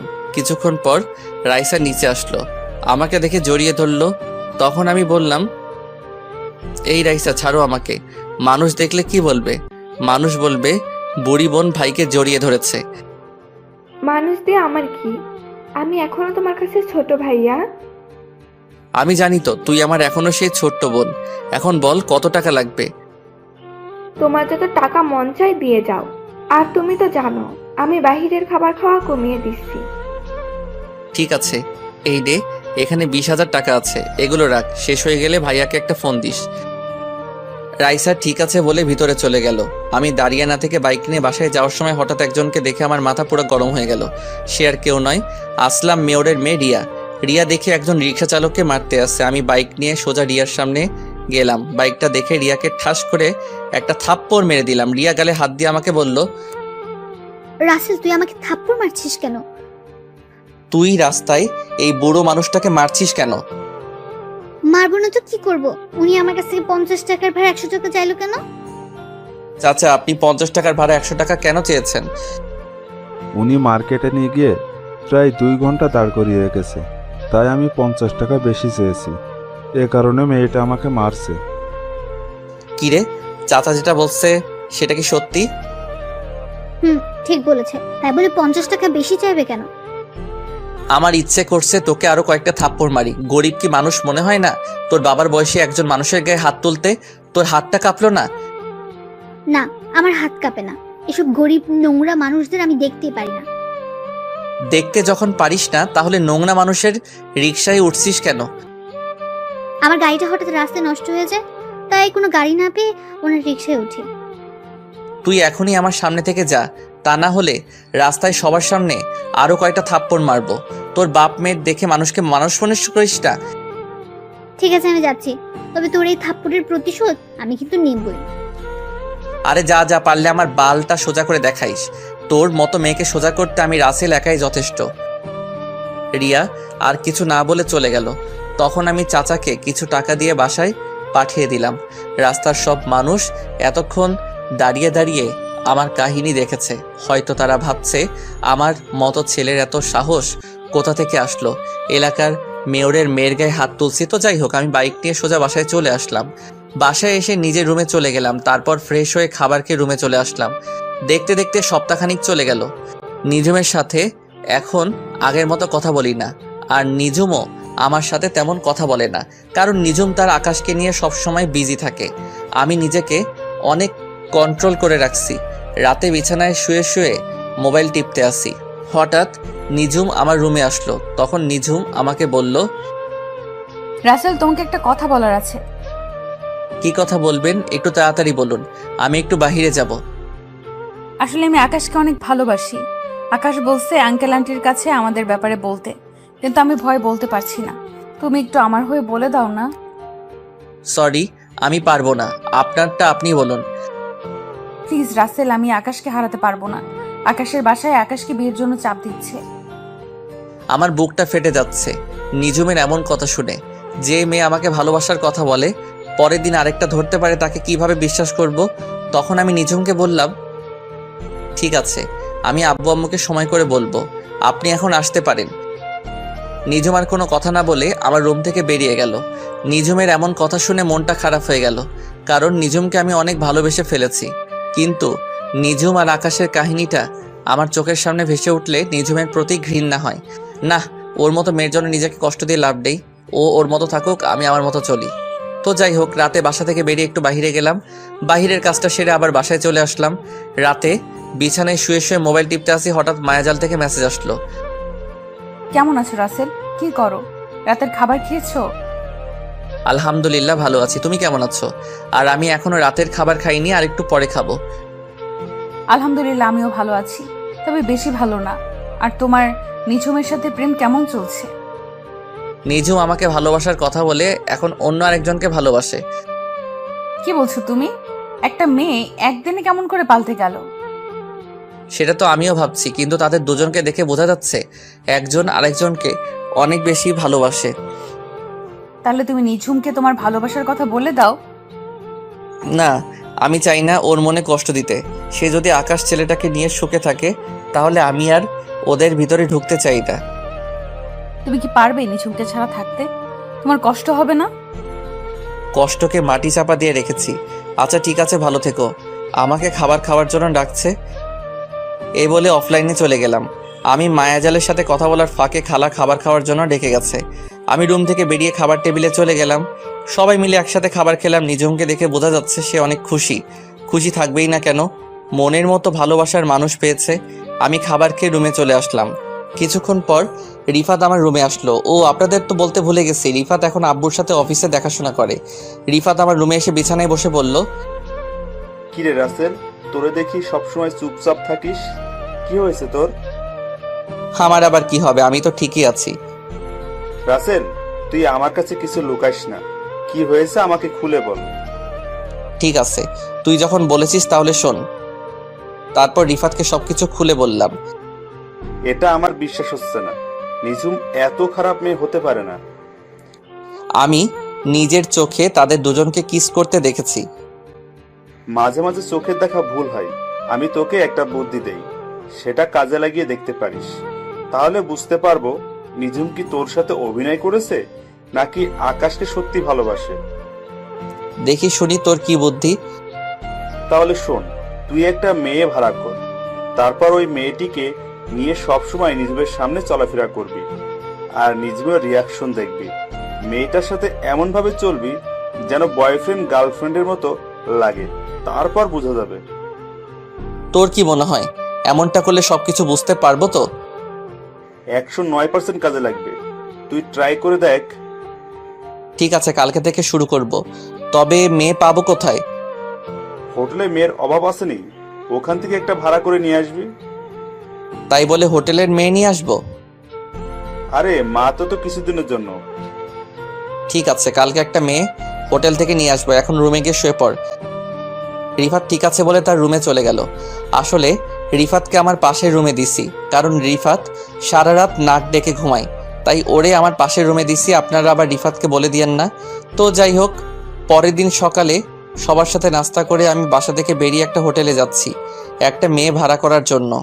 বাইক নিয়ে যাচ্ছি, হঠাৎ দেখি কিছু ছেলে একটা মেয়েকে ডিস্টার্ব করছে, তাই বাইকটা নিয়ে ওদের সামনে গেলাম। আমাকে দেখে ছেলেগুলো দৌড় দিয়ে পালিয়ে গেল। তখন মেয়েটি আমাকে বলল, আপনাকে অনেক ধন্যবাদ ভাইয়া, আপনি না আসলে ওই ছেলেগুলো আমার সাথে খারাপ কিছু করতো। তোমার নাম কি? বাসা কোথায়? ভাইয়া আমার নাম আখি, আমি কলেজে পাশের বস্তিতে থাকি। তোমার বাসা ওইদিকে, আর তুমি এদিকে কি করো? আসলে ভাইয়া আমার একটা বান্ধবীর সাথে ওর বাসায় গিয়েছিলাম। ঠিক আছে, তুমি আমার বাইকের পিছনে ওঠো, আমি তোমাকে বাসায় পৌঁছে দিচ্ছি। সমস্যা নেই ভাইয়া, আমি হেঁটে হেঁটে যেতে পারবো। তুমি ভাবলে কেমন করে আমি তোমাকে একা একা যেতে দিব? বেশি কথা না বলে আমার বাইকের পিছনে ওঠো। আখি আর কোনো কথা না বলে আমার বাইকের পিছনে উঠলো। কিছুক্ষণ পর আখির বস্তিতে চলে আসলাম। আখি বাইক থেকে নেমে বস্তির ভিতরে চলে গেল। আমি আখির পিছনে তাদের বস্তির ভিতরে ঢুকলাম। ভিতরে ঢুকে দেখি ওই রিক্সা চালক চাচার পাশে আখি মন খারাপ করে বসে আছে, আর দুজন দুজনকে বলছে, কি রে আখি, তোর বান্ধবী চাল দিয়েছে? চাল না দিলে আজকে না খেয়ে থাকতে হবে। না বাবা, ওদের চাল নাকি শেষ হয়ে গেছে। আমি অসুস্থ না হলে আজকে না খেয়ে থাকতে হতো না। পকেটে একটা টাকাও নেই, ওষুধ আনতে পারছি না। ওই দিন একটা ছেলে কিছু টাকা দিছে, ওই টাকাগুলো বাসা ভাড়া দিয়ে দিছি। চাচা আর আখির কথা শুনে মনটা খারাপ হয়ে গেল। এত কষ্টে চাচার দিন কাটছে, আমি আর দাঁড়িয়ে না থেকে বস্তি থেকে বাইরে এসে মার্কেটে চলে গেলাম। তারপর এক বস্তা চাল, ডাল, আলু, পেঁয়াজ, রসুন, গরুর মাংস, ডিম, তেল ইত্যাদি বাজার করে বস্তিতে চলে আসলাম, আর ওদের জন্য কিছু খাবার নিয়ে আসলাম। তারপর একটা ট্যাক্সি করে সব বাজারগুলো নিয়ে বস্তিতে চলে আসলাম। ট্যাক্সি ড্রাইভার আর আমি বাজারগুলো তাদের বাসায় নিয়ে গেলাম। তখন আখি বলল, আরে ভাইয়া আপনি এখানে? আর এই বাজার কার জন্য এনেছেন? এইসব বাজার তোমাদের জন্য। আমি তোমার পিছনে এসে সবকিছু শুনেছি, আর এখানে তোমার জন্য কিছু জামা নিয়ে এসেছি, আর তোমার আব্বুর জন্য ওষুধ আর এই পাঞ্জাবি আর লুঙ্গি নিয়ে আসলাম। বাবা, তোমার এই ঋণ কখনো শোধ করতে পারবো না। আপনি আমাদের জন্য এত কিছু করছেন কেন? ওই যে তুমি আমাকে ভাইয়া বলে ডাকছো, তাই তোমার ভাইয়া তোমাদের জন্য বাজার করে এনেছি। আর আখি, তুমি কি পড়াশোনা করো? এসএসসি পরীক্ষা দেইনি, কারণ আব্বু পরীক্ষার টাকা ম্যানেজ করতে পারে নাই। ঠিক আছে, আজকে থেকে এই তোমাদের সব দায়িত্ব আমার উপর। তোমাকে আবার ভর্তি করে দিব, ভাইয়া তোমার সবকিছু ঠিক করে দিব। আখি আমাকে জড়িয়ে ধরে কান্না করে দিল। তখন আমি বললাম, এই পাগলি, কান্না করছিস কেন? সুখের খবর শুনে কেউ কি কান্না করে নাকি? তারপর আখিকে নিয়ে তার স্কুলে আবার ভর্তি করিয়ে দিলাম, আর স্যারকে বলেছি এবারে পরীক্ষা আমার বোন দিবে, আপনি সবকিছু ব্যবস্থা করুন, যত টাকা লাগে আমি দিব। স্যার বলেছে ঠিক আছে। তারপর আখিকে বস্তিতে রেখে আমি বাসায় চলে আসলাম। বাইক পার্কিং করে সামনে যাকে দেখলাম তাকে দেখে তো আমি পুরো অবাক হয়ে গেলাম। সামনে যাকে দেখলাম সে আর কেউ নয়, আকাশ। কিন্তু আকাশ আমাদের বাসায় কেন? আমাকে দেখে আকাশ বলল, আপনি রাসেল চৌধুরী তাই না? জি, আমি রাসেল চৌধুরী। আপনি আমাকে চিনেন? চিনি, নিজুম আমাকে আপনার কথা বলেছে। আমি আর নিজুম দুজন দুজনকে অনেক বেশি ভালোবাসি। খুব ভালো। তা আমাদের বাসায় কি মনে করে আসলেন? আসলে নিজুম আজকে থানায় যায়নি, তাই ওর খোঁজ খবর নিতে এসেছি। ও, তা কেন যায়নি থানায়? নিজুমের শরীরটা খারাপ লাগছে, তাই আজকে থানায় যায়নি। ও, তা আপনাদের ব্যবসা বাণিজ্য কেমন চলছে? আলহামদুলিল্লাহ, আপনার দোয়ায় ভালোই আছি। আচ্ছা ঠিক আছে, ভালো থাকবেন। আর একটু অফিসে যেতে হবে। আমি ঠিক আছে বলে দরজার সামনে দাঁড়িয়ে কলিং বেল চাপ দিলাম। কিছুক্ষণ পর খালা এসে দরজা খুলে দিল। বাসার ভিতরে ঢুকে নিজের রুমে চলে আসলাম। রুমে এসে বিছানায় শুয়ে মোবাইল টিপতে লাগলাম। কিছুক্ষণ পর দেখি নিঝুম আমার রুমে আসলো। নিঝুম আমার রুমে এসে বলল, সারাদিন কোথায় ছিলে? আকাশ আমাকে দেখতে বাসায় এসেছে, তোমার সাথে পরিচয় করে দিতে পারলাম না। পরিচয় করিয়ে দেওয়ার দরকার নেই, আমার সাথে দেখা হয়েছে এবং পরিচয় হয়েছে। তো আকাশের সাথে কথা বলে কেমন লাগলো? মানে আকাশ ছেলেটা তোমার কাছে কেমন লেগেছে? ভালোই। তা এখন বলুন, আমার রুমে কেন এসেছেন? আর আপনি আজকে থানায় যাননি কেন?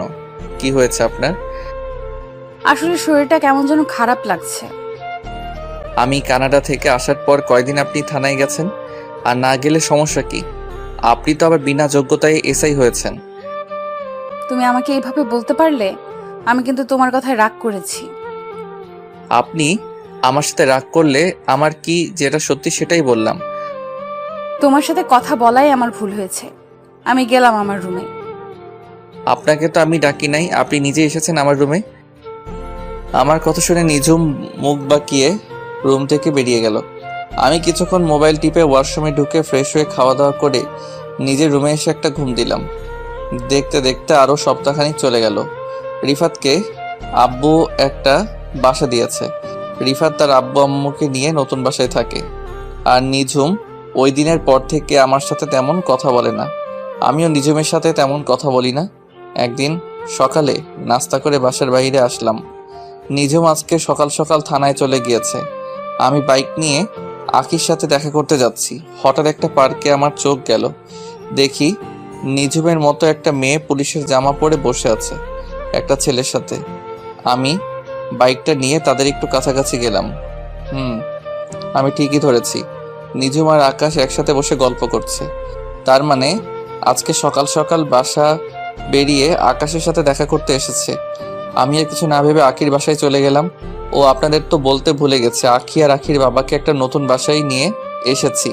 তো যাই হোক, আখির রুমের সামনে এসে কলিং বেল চাপ দিলাম। আখি এসে দরজা খুলে দিল। আমাকে দেখে আখি বলল, আসসালামু আলাইকুম ভাইয়া, কেমন আছো? বাইরে দাঁড়িয়ে আছো কেন? ভেতরে আসো। ওয়ালাইকুম আসসালাম। আলহামদুলিল্লাহ আমি ভালো আছি। আর আমি এখন ভিতরে যাব না, তোমাকে ওই দিন যে নতুন জামা কিনে দিয়েছি ওইগুলো পরে বাহিরে আসো। ভাইয়া তোমাকে নিয়ে এক জায়গায় যাব। আখি ঠিক আছে বলে রুমের ভিতরে চলে গেল। কিছুক্ষণ পর আখি বেরিয়ে আসলো। আখিকে একটা নীল রঙের জামা কিনে দিয়েছিলাম। নীল জামায় আখিকে অনেক সুন্দর লাগছে। তারপর আখিকে বাইকে করে নিয়ে পার্কে চলে আসলাম। পার্কে এসে দেখি নিঝুম এখন আকাশের সাথে বসে বসে গল্প করছে। আমি বাইক পার্কিং করে আখিকে নিয়ে পার্কের ভিতরে গেলাম।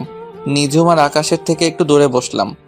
আর আখিকে রাস্তায় সবকিছু বুঝিয়ে দিছি কেমন অভিনয় করতে। আখি তার মতো করে অভিনয় করতে লাগলো। হঠাৎ পিছন থেকে নিঝুম আমাকে বলল, রাসেল, তোমার সাথে এই মেয়েটা কে? আর তোমরা দুজন পার্কে বসে কি করছো? আপনি জানেন না একটা ছেলে একটা মেয়ে পাশে বসে কি করে? তার মানে তুমি এই মেয়েটাকে ভালোবাসো? আপনি ঠিকই ধরেছেন। আমরা দুজন দুজনকে অনেক বেশি ভালোবাসি। আর আখিও আমাকে অনেক বেশি ভালোবাসে। ও, তার মানে তুমি আমাকে যে মেয়ের কথা বলেছো এই সেই মেয়ে? হ্যাঁ, আখি আমাকে অনেক আগে থেকেই ভালোবাসে, কিন্তু আমি তাকে সবসময় ফিরিয়ে দিয়েছি। কিন্তু পরে বুঝলাম মেয়েটা আমাকে সত্যি অনেক ভালোবাসে। ও আচ্ছা, ঠিক আছে, তোমরা সুখে থেকো, এই দোয়া করি। এই বলে নিঝুম চোখ মুখ কালো করে পার্ক থেকে বেরিয়ে গেল। নিঝুম মন খারাপ করলা কেন? তার মানে নিঝুম আমাকে ভালোবাসে না? না, নিঝুম যদি সত্যি আমাকে ভালোবাসতো তাহলে ওই দিন আকাশকে কিস করলো কেন? না, আমার মাথায় কিছুই ঢুকছে না। আমি আর আখি আরো কিছুক্ষণ গল্প করে আখিকে বাসায় নামিয়ে দিয়ে আমি বাসায় চলে আসলাম। বাসায় কলিং বেল চাপ দিলাম। কিছুক্ষণ পর খালা এসে দরজা খুলে দিল। আমি নিজের রুমে গিয়ে ওয়াশরুমে ঢুকে ফ্রেশ হয়ে নিচে এসে খাবার খেয়ে একটা ঘুম দিলাম। বিকালে বাসার একটু বাহিরে গেলাম, একটা কাজ ছিল। কাজটা শেষ করে আস্তে আস্তে অনেক রাত হয়ে গেছে। বাইক নিয়ে বাসা আসার সময় হঠাৎ দেখি একটা গাছের বড় ঢাল রাস্তায় পড়ে আছে। আর আমার বাইকের টান ছিল অনেক বেশি। আমি ব্রেক কন্ট্রোল করতে না পেরে ঢালের সাথে মেরে দিই। তারপর আমার আর কিছু মনে নেই। আমি চোখ খোলার পর নিজেকে একটা হাসপাতালে অনুভব করি, কিন্তু হঠাৎ দেখি একটা মেয়ে আমার হাত ধরে বসে আছে। আমি মেয়েটার থেকে হাতটা সরিয়ে নিলাম। তারপর মেয়েটি আমার দিকে ঘুরলো। তখন আমি তাকে দেখে তো আরো বেশি অবাক হলাম। আপনারা ঠিকই ধরেছেন, ও আর কেউ নয়, নিঝুম। নিঝুম আমাকে দেখে বলল, রাসেল, তোমার জ্ঞান ফিরেছে? তোমার আজকে 2 দিন পর জ্ঞান ফিরেছে। তুমি শুয়ে থাকো, আমি বাসায় ফোন দিয়ে বলে দিচ্ছি। আচ্ছা, আমার কি হয়েছে? আমি হাসপাতালে কেন? গতকাল রাতে তোমার আসতে দেরি দেখে আমি তোমাকে খুঁজতে বের হয়েছি। তোমার মোবাইল অনেকবার ফোন দিছি, কিন্তু তোমার মোবাইল বন্ধ বলেছে, তাই আমি নিজে বেরিয়ে পড়লাম। হঠাৎ রাস্তার পাশে দেখি তুমি পড়ে আছো। তোমার পুরো শরীরে রক্তে ভেজা ছিল। আমি তাড়াতাড়ি করে তোমাকে হসপিটালে নিয়ে আসি। তোমার মাথায় প্রচণ্ড আঘাত লাগার কারণে অনেক রক্ত বের হয়েছে। আর আজ 2 দিন পর তোমার জ্ঞান ফিরেছে। ডাক্তার বলেছে 72 ঘন্টার মধ্যে জ্ঞান না ফিরে আসলে তুমি কোমায় চলে যাবে, কিন্তু আল্লাহর রহমতে তোমার 48 ঘন্টার মধ্যেই জ্ঞান ফিরেছে। আসলে আমি আমার এক বন্ধুর বাসায় গিয়েছিলাম। ওর বাসায় একটা কাজ ছিল, কাজটা শেষ করে আসতে অনেক রাত হয়ে গেছে। বাইক জোরে চালিয়ে আসছিলাম, হঠাৎ গাছের ডালটা চোখের সামনে পড়ে। নিজের বাইকের ব্রেক কন্ট্রোল করতে পারি নাই। তারপর আর কিছু মনে নেই। হয়েছে, এখন ছোট বাচ্চার মতো শুয়ে থাকো, আমি বাসায় সবাইকে ফোন দিয়ে বলছি। এই বলে নিঝুম বাসায় ফোন দিল। তারপর সবাইকে ফোন দিয়ে বলল আমার জ্ঞান ফিরেছে। তবে একটা জিনিস খেয়াল করলাম, নিঝুমের চোখ মুখ লাল হয়ে আছে, মনে হয় সারা রাত ঘুমাই নাই। তো যাই হোক, আধা ঘন্টা পর দেখি আব্বু আম্মু হাসপাতালে চলে এসেছে। আব্বু আম্মু একটার পর একটা কথা বলে যাচ্ছে, আমি কিছুই বলতে পারছি না। আমার মাথা ব্যথা করছে। তাই আজ 5 দিন পর আমাকে বাসায় নিয়ে আসলো। আমি এখন মোটামুটি সুস্থ আছি। পুরোপুরি সুস্থ হতে 1 মাস লাগবে। সবাই আমাকে ধরে নিজের রুমে এনে বিছানায় শুয়ে দিল। আমাকে রেস্ট নিতে বলে সবাই যার যার রুমে চলে গেল। আমি চোখ বন্ধ করে শুয়ে থাকলাম।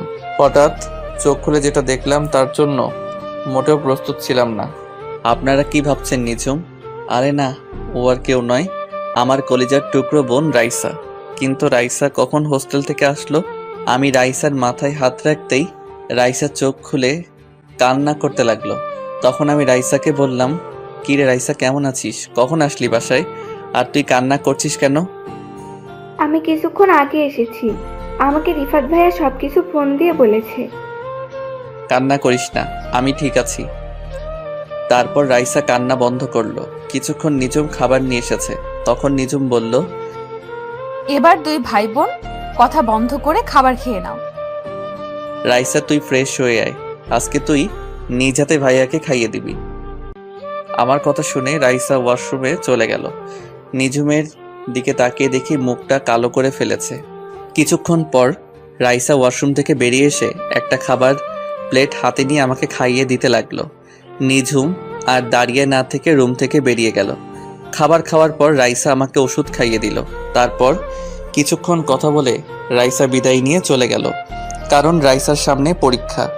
দেখতে দেখতে 1 সপ্তাহ চলে গেল। এখন মোটামুটি সুস্থ আছি। নিঝুম যখন আমার রুমে খাবার নিয়ে আসে তখন আমি আম্মুকে ডাক দিই আমাকে খাইয়ে দেওয়ার জন্য। এতে নিঝুম অনেক কষ্ট পায়। নিঝুম প্রতিদিন থানায় যায়। আকাশ ছেলেটার সাথে কথা বলতে দেখি না, সব সময় কেমন যেন মনমরা হয়ে থাকে। ও আপনাদের তো বলতে ভুলে গেছি, আখি মাঝে মাঝে এসে আমাকে দেখে গেছে। একদিন সকালবেলা সবাই মিলে নাস্তা করছি, তখন নিঝুম বলল, আন্টি, আমার এক বান্ধবীর বিয়ে, আমাকে অনেক জোর করে বলছে যাওয়ার জন্য। এখন তুমি বলো আমি কি যাব? এটা আবার আমাদের জিজ্ঞেস করা লাগে? তবে তুমি একা যাওয়ার দরকার নেই, সাথে কাউকে নিয়ে যাও। তাহলে রাসেল, তুমি নিঝুমের সাথে যাও, মেয়েটা একা একা যাবে? আম্মু, উনি একজন থানার এসআই, ওনার তো ভয় পাওয়ার কথা। উনি তো সাথে পুলিশ নিয়ে যেতে পারে। আর একটা কথা, আমি বিনা দাওয়াতে কোথাও যাই না। ফারিয়া তোমাকে সাথে করে নিয়ে যেতে বলছে। আপনি কোন ফারিয়ার কথা বলছেন? আমি ফারিয়া নামে কাউকে চিনি না। তুমি এই কয় বছরে ফারিয়াকে ভুলে গেছো? আমরা তো 3 জন বান্ধবী একসাথে থাকতাম, রিয়া, ফারিয়া এবং আমি। হ্যাঁ, চিনতে পারছি। ওই দেমাগি মেয়ের বিয়েতে আমি যাব না। যে মানুষকে মানুষ মনে করে না, যে 2 মেয়ে আপনার বান্ধবী, তাদের ভিতরে অহংকারে ভরা। রিয়া অহংকারী, কিন্তু ফারিয়া আগের থেকে অনেক চেঞ্জ হয়ে গেছে, তাই তো সে তোমাকে নিয়ে যেতে বলছে। আমি যাব না, আপনি পারলে সাথে পুলিশ নিয়ে যান। বাবা রাসেল, মেয়েটা যখন এত করে বলছে তাহলে ওর সাথে যা। মানুষ সব সময় একরকম থাকে না। ঠিক আছে, শুধু তোমার কথাই যাব, তবে বিয়ে বাড়িতে আমাকে কোনো উপদেশ দিতে পারবে না। আমি আমার মতো থাকবো। ঠিক আছে, আমি তোমাকে কোনো উপদেশ দিব না, তুমি তোমার মতো করে থাকো। ঠিক আছে, তাহলে কোন সময় যাবেন? সন্ধ্যায় ওর বাসায় যাব। আমি থানায় বলে আসতে হবে এবং সব কিছু তাদের বুঝিয়ে দিয়ে আসতে হবে। আমি ঠিক আছে বলে নিজের রুমে চলে আসলাম। রুমে এসে একটা জামা গায়ে দিয়ে বাসা থেকে বেরিয়ে বাইক নিয়ে মার্কেটে গেলাম। মার্কেট থেকে একটা উপহার কিনে নিলাম। উপহার কিনে বাসায় চলে আসলাম। এবার আসি ফারিয়ার কথায়। ফারিয়া মেয়েটার সাথে আমি তেমন কথা বলতাম না। মেয়েটা একটু দেমাগি, গরিবদের দু চোখে দেখতে পারতো না, সব সময় বাবার ক্ষমতায় চলতো। আমার নামে অনেক মিথ্যা কথা বলছে নিঝুমের কাছে, কিন্তু নিঝুম তার কথায় দাম দেয় নাই।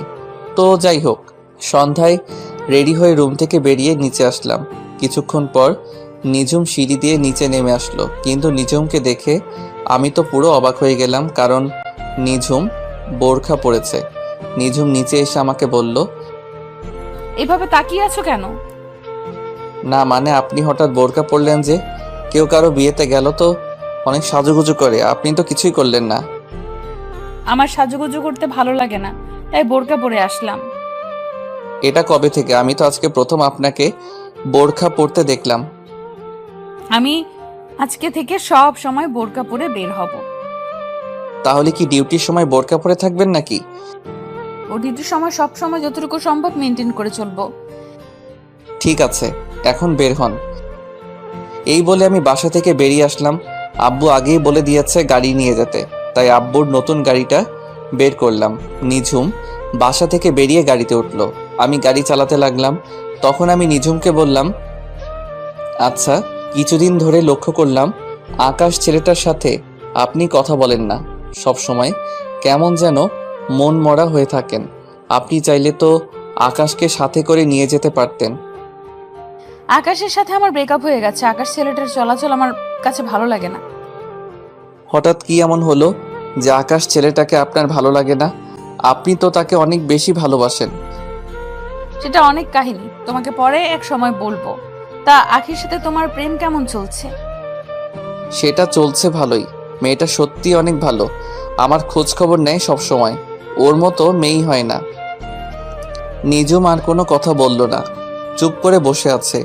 আমিও আমার মতো করে গাড়ি চালাতে লাগলাম। কিছুক্ষণ পর ফারিয়াদের বাসায় চলে আসলাম। বাড়িটা অনেক সুন্দর করে সাজিয়েছে। নিঝুম গাড়ি থেকে নেমে দাঁড়ালো। আমি গাড়ি পার্কিং করে নিঝুমের সাথে ভিতরে গেলাম। হঠাৎ কোথা থেকে ফারিয়া দৌড়ে এসে নিঝুমকে জড়িয়ে ধরলো। তারপর বলতে লাগলো, কি রে, কেমন আছিস? তোর আসতে এত দেরি হলো কেন? এসআই বান্ধবী তাহলে বুঝি আসলো আমার বাসায়? তুই এত করে বলছিস, না এসে বুঝি পারি? বল কেমন আছিস? আমি তোকে অনেক বেশি ভালোবাসি। আর রাসেল, তুমি কেমন আছো? এখনো কি আমার উপর রাগ করে আছো? আমি ভালো আছি। রাগ করে কি হবে? আপনি তো আগের থেকে অনেক চেঞ্জ হয়ে গেছেন। আপনার জন্য আমার তরফ থেকে ছোট্ট উপহার। ধন্যবাদ। তো এখানে দাঁড়িয়ে থাকবি? চল ভেতরে চল, আব্বু আমার সাথে দেখা করবি। সেটা তো করব, কিন্তু তুই হলুদের শাড়ি পরে এখানে আসলি কেন? তোকে দূর থেকে দেখে বসে থাকতে পারি নাই, উঠে চলে আসলাম। হয়েছে, এখন চল তোর আব্বু আম্মুর সাথে দেখা করে আসি। রাসেল, তুমি কি যাবে আমাদের সাথে? না, তোমরা যাও, আমি একটু চারপাশ ঘুরে দেখি। নিঝুম ঠিক আছে বলে ফারিয়ার সাথে ভিতরে চলে গেল। আমি ফারিয়াদের বাসার চারপাশ ঘুরে দেখতে লাগলাম। কিছুক্ষণ পর হঠাৎ মোবাইলে একটা মেসেজ আসলো। মোবাইল হাতে নিয়ে দেখি মায়াজাল আইডি থেকে মেসেজ আসলো। নীল রঙের পাঞ্জাবিতে তোমাকে অনেক সুন্দর লাগছে। বিয়ে বাড়িতে মেয়েরা দেখলে পাগল হয়ে যাবে। তুমি জানলে কেমন করে আমি যে নীল পাঞ্জাবি পরেছি আর আমি বিয়ে বাড়িতে এসেছি? কারণ তুমি যার বিয়েতে এসেছো সে আমার বান্ধবী। তার মানে তুমি এই বিয়ে বাড়িতে আছো? তাহলে সামনে আসো, তোমাকে সামনাসামনি দেখি। সময় হলে একদিন ঠিকই তোমার সামনে যাব। আর হ্যাঁ, তোমার সামনে থাকলে কানের নিচে একটা ফোঁটা দিয়ে দিতাম, যেন কোনো মেয়ের নজর না দেয়। তাই নাকি? তা সেই সময়টা কোন সময় আসবে? অপেক্ষা করো, খুব তাড়াতাড়ি তোমার সামনে আসবো। ভালো থেকো, পরে কথা হবে। এই বলে মায়াজাল অফলাইনে চলে গেল। আমি একটা চেয়ারে বসে মোবাইল টিপতে লাগলাম। হঠাৎ একটা জায়গায় চোখ পড়ল। দেখি নিজুম একটা ছেলের সাথে হেসে হেসে কথা বলছে। তার গায়ে এখন আর বোরখা নেই। ও আরেকটি কথা, নিজুম গাড়ি থেকে নেমে মুখের নেকআপ সরিয়ে ফেলছে। এমনভাবে ছেলেটার সাথে কথা বলছে যেন অনেক দিনের চেনা। আমি তাদের দিকে না তাকিয়ে নিজের মতো করে মোবাইল টিপতে লাগলাম। দেখতে দেখতে অনুষ্ঠান শুরু হয়ে গেল। যে যার মতো করে ফারিয়াকে খাইয়ে দিচ্ছে এবং মুখে হলুদ লাগিয়ে দিচ্ছে। কিছুক্ষণ পর নিজুম ওই ছেলেটাকে নিয়ে স্টেজে উঠল। আমি মনে করছিলাম নিজুম আমাকে নিয়ে উঠবে, কিন্তু আমার ধারণা ভুল প্রমাণিত করে ওই ছেলেটাকে নিয়ে উঠল। দুজনে মিলে অনেক মজা করে ফারিয়াকে খাইয়ে দিল। হঠাৎ কোথা থেকে একটা মেয়ে আমার সামনে এসে বলল, হাই, আমি আরোহী। তোমাকে অনেকক্ষণ দেখলাম এইভাবে চেয়ারে বসে আসছো, তোমার সাথে কেউ নেই? আছে, ওই যে স্টেজে যে ম্যাডামকে দেখছো, ওনার বডিগার্ড হয়ে এসেছি। আর আমি রাসেল। তুমি দেখতে অনেক সুন্দর, একটা কথা বলি, রাখবে? ঠিক আছে, রাখার মতো হলে অবশ্যই রাখবো। আমার সাথে কেউ নেই, আমার সাথে স্টেজে উঠবে? প্লিজ মানা করো না। আমি ঠিক আছে বলে আরোহীর সাথে স্টেজে উঠলাম। নিজুমের চোখ মুখ লাল হয়ে আছে। আমি নিজুমের থেকে চোখ সরিয়ে ফারিয়ার পাশে গিয়ে বসলাম। তখন ফারিয়া বলল, কি রে আরোহী, তুই রাসেলকে চিনিস? দুজনে একসাথে আসলি? ওনাকে চিনি না, তবে মাত্র পরিচয় হলো। তার মানে তুমিও রাসেলকে চিনো? চিনবো না কেন? রাসেল আর আমি একসাথে কলেজে পড়ছি। কিন্তু রাসেল বলল ও নাকি তোমার এসআই বান্ধবী। রাসেল তোর সাথে মজা করছে। রাসেল কলেজেও সবার সাথে একটু বেশি দুষ্টুমি করতো। হয়েছে, এবার কথা বলা বন্ধ করে হা করেন, এখনো অনেক লোক বাকি আছে। এই বলে আমি ফারিয়ার হাতে একটু হলুদ লাগিয়ে দিলাম, তারপর মিষ্টি খাইয়ে দিলাম। হঠাৎ মনে পড়ল আরোহীর সাথে একটু দুষ্টুমি করি। আমি এক টুকরো মিষ্টি আরোহীর মুখের উপর ধরলাম। আরোহী হা করার সাথে সাথে আমার মুখে ঢুকিয়ে দিলাম। মেহমান সবাই হাসতে লাগলো, শুধু একজন ছাড়া। সেই মানুষটাকে আপনারা ভালো করে জানেন। সব কিছু শেষ করে আমি স্টেজ থেকে নেমে আসলাম। হঠাৎ নিজুম আমার হাত ধরে ছাদে নিয়ে গেল। তারপর নিজুম এমন কিছু করবে সেটা দেখে আমার মাথা পুরো গরম হয়ে গেল। নিজুম আমাকে ছাদে নিয়ে আমার ঠোঁটের সাথে ঠোঁট লাগিয়ে কিস করতে লাগলো। আমি নিজুমকে জোর করে ছাড়িয়ে ঠাস করে 2টা থাপ্পড় মেরে দিলাম। তারপর আমি বলতে লাগলাম, তোর সাহস কি করে হয় আমাকে কিস করার? রাসেল, আমি তোমাকে ভালোবাসি। আমি তোমাকে অন্য মেয়ের সাথে সহ্য করতে পারি না। তোর মতো মেয়ের মুখে ভালোবাসা মানায় না। তুই একটা খারাপ মেয়ে। তোর একটা দিয়ে হয় না, তোর 4-5টা লাগে। তুমি আমাকে এমন কথা বলতে পারলে? আমি কোন দিক দিয়ে তোমার কাছে খারাপ? সেটা তুই ভালো করে জানিস। তোকে নতুন করে বলতে পারবো না, তুই চিন্তা করে দেখ। না, আজকে তোমাকে বলতে হবে। আমার জানা মতে আমি কোনো খারাপ কাজ করি নাই। তাই নাকি? আকাশের সাথে কিস করা, আকাশের সাথে প্রতিদিন মোবাইলে যে রোমান্টিক কথাগুলো বলছিস, যেটা মুখ দিয়ে প্রকাশ করার মতো না, এখন আকাশকে ছেড়ে দিয়ে নতুন আরেকটা ধরছিস, তারপরেও বলবি তুই ভালো মেয়ে? তারপরেও বলবো আমি ভালো মেয়ে। এতদিন যা কিছু হয়েছে সবকিছু অভিনয়। আর কত কথা লুকাবি? আর তোর মতো মেয়েকে আমি ভালোবাসতে পারবো না। আমি আকিকে ভালোবাসি। না, তুমি আমাকে ছাড়া অন্য কাউকে ভালোবাসতে পারবে না। তুমি শুধু আমার। আজকে তোমাকে সবকিছু খুলে বলবো। আমাকে সবকিছু খুলে বলবি মানে? যা বলবি সোজাসুজি করে বল। আকাশ হলো আমার থানার একজন পুলিশ। আকাশকে আমি বলি তোমার সামনে কিছুদিন অভিনয় করার জন্য। আমি দেখতে চেয়েছি আমাকে অন্য কারোর সাথে দেখলে তুমি কেমন রিয়্যাক্ট করো। তার থেকে আরো একটা কথা শুনলে তুমি বেশি অবাক হয়ে যাবে। কি কথা যেটা শুনলে আমি অবাক হয়ে যাব? তুমি এত বছর যে মায়াজাল আইডির মানুষটার সাথে কথা বলে আসছো, ওই মানুষটা আমি। কি? তার মানে ওই আইডির মেয়েটা তুই? সবকিছু বুঝলাম, তাহলে তুই আকাশকে ওই দিন কিস করলি কেন?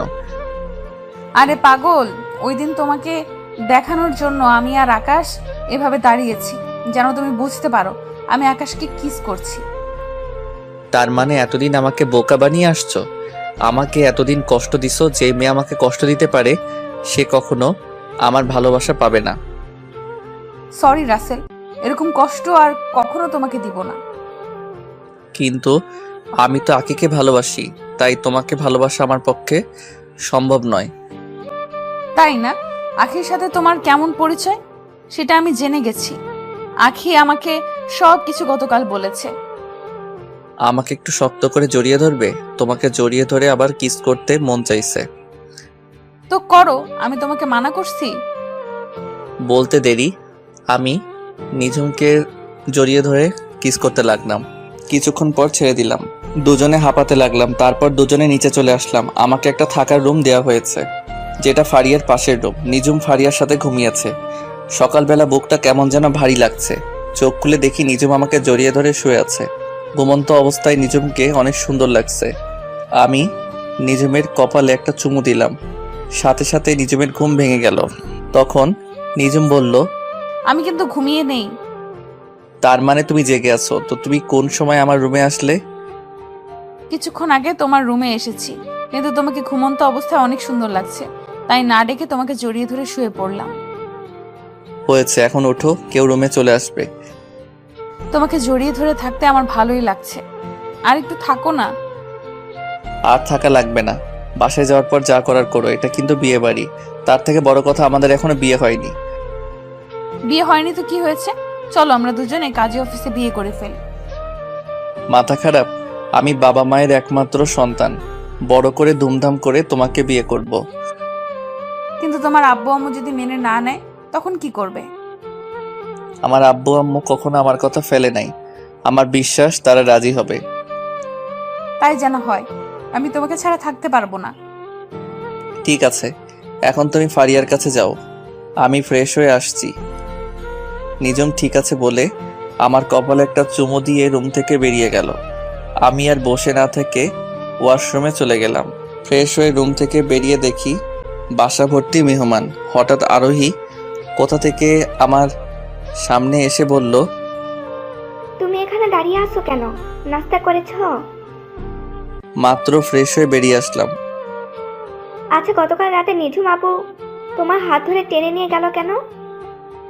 আসলে তোমাকে নিঝুম আপু আমাকে ভালোবাসে তো, তাই তোমার সাথে সহ্য করতে না পেরে আমাকে ছাদে নিয়ে গেছে। কি? নিঝুম আপু আর তুমি দুজন দুজনকে ভালোবাসো? তার মানে মনের কথা বলার আগেই ছেঁকা খেলাম? কি বলছো তুমি? আমি তো কিছুই বুঝতে পারি নাই। আসলে তোমাকে প্রথম দেখায় আমার অনেক ভালো লাগছে। ভেবেছিলাম ফারিয়া আপুর বিদায়ের পর তোমাকে প্রপোজ করব, কিন্তু প্রপোজ করার আগে ছেঁকা খেয়ে গেলাম।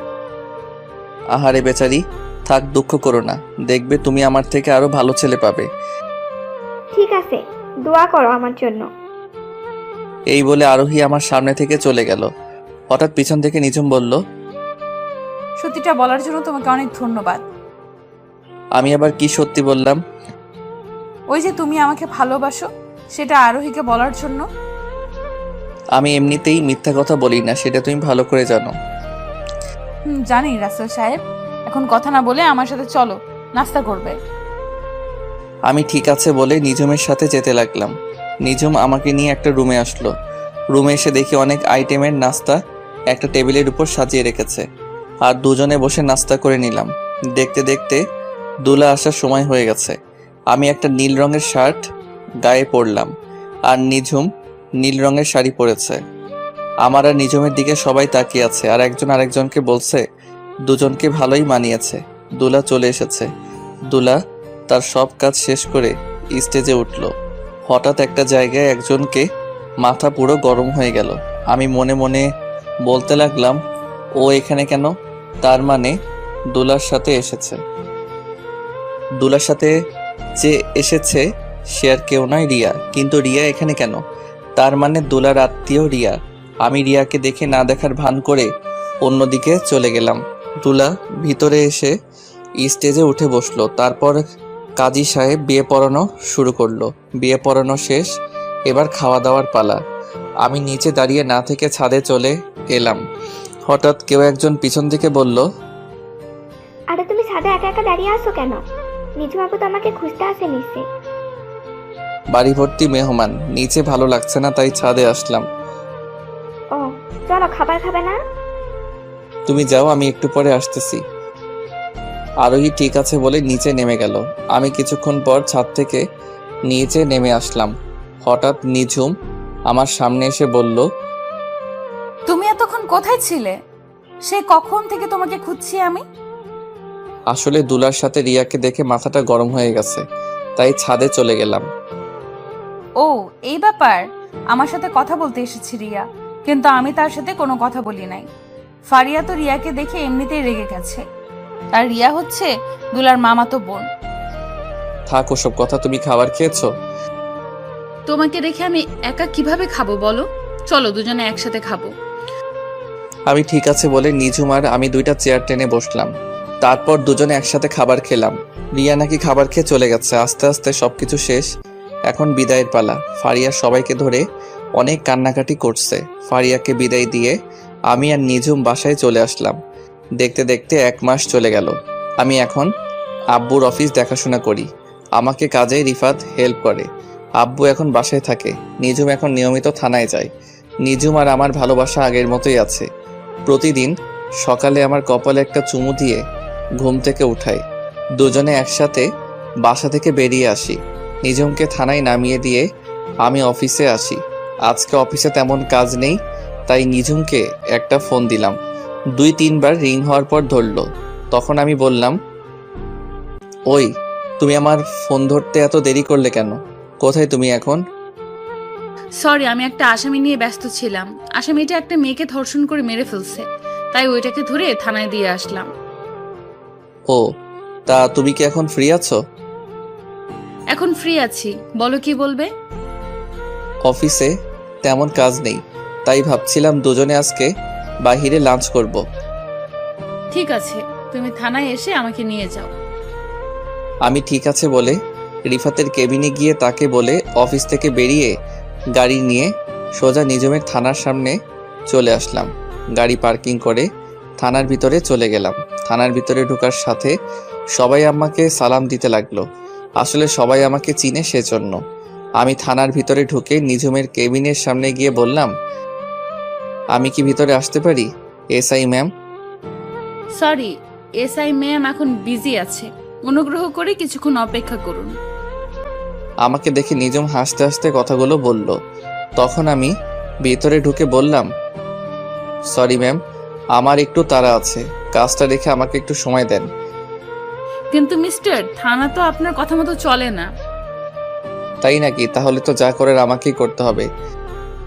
এই বলে আমি নিঝুমের হাতটা ধরে টানতে টানতে থানা থেকে বাহির করে গাড়ির ভেতরে নিয়ে আসলাম। থানার সবাই আমার কাহিনী দেখে হাসতে লাগলো। নিঝুম লজ্জা পেয়ে মাথা নিচু করে ফেললো।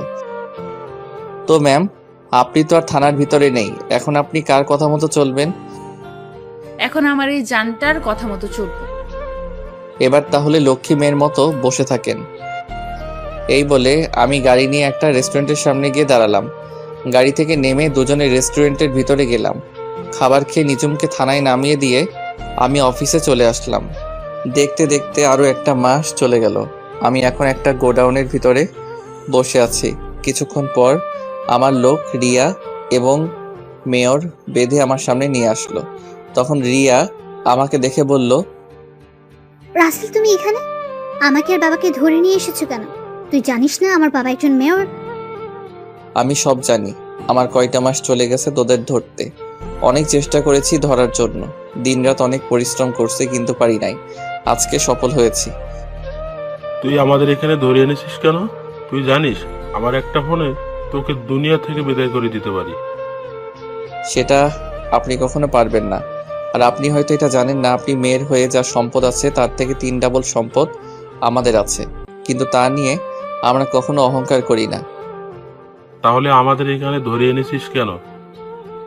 কারণ আপনি এবং আপনার মেয়ে অনেক বড় অপরাধ করছেন, সেটার প্রতিশোধ নিতে আপনাদের এখানে ধরে আনা হয়েছে। প্রতিশোধ নিতে মানে? আমরা তোর সাথে কি করেছি?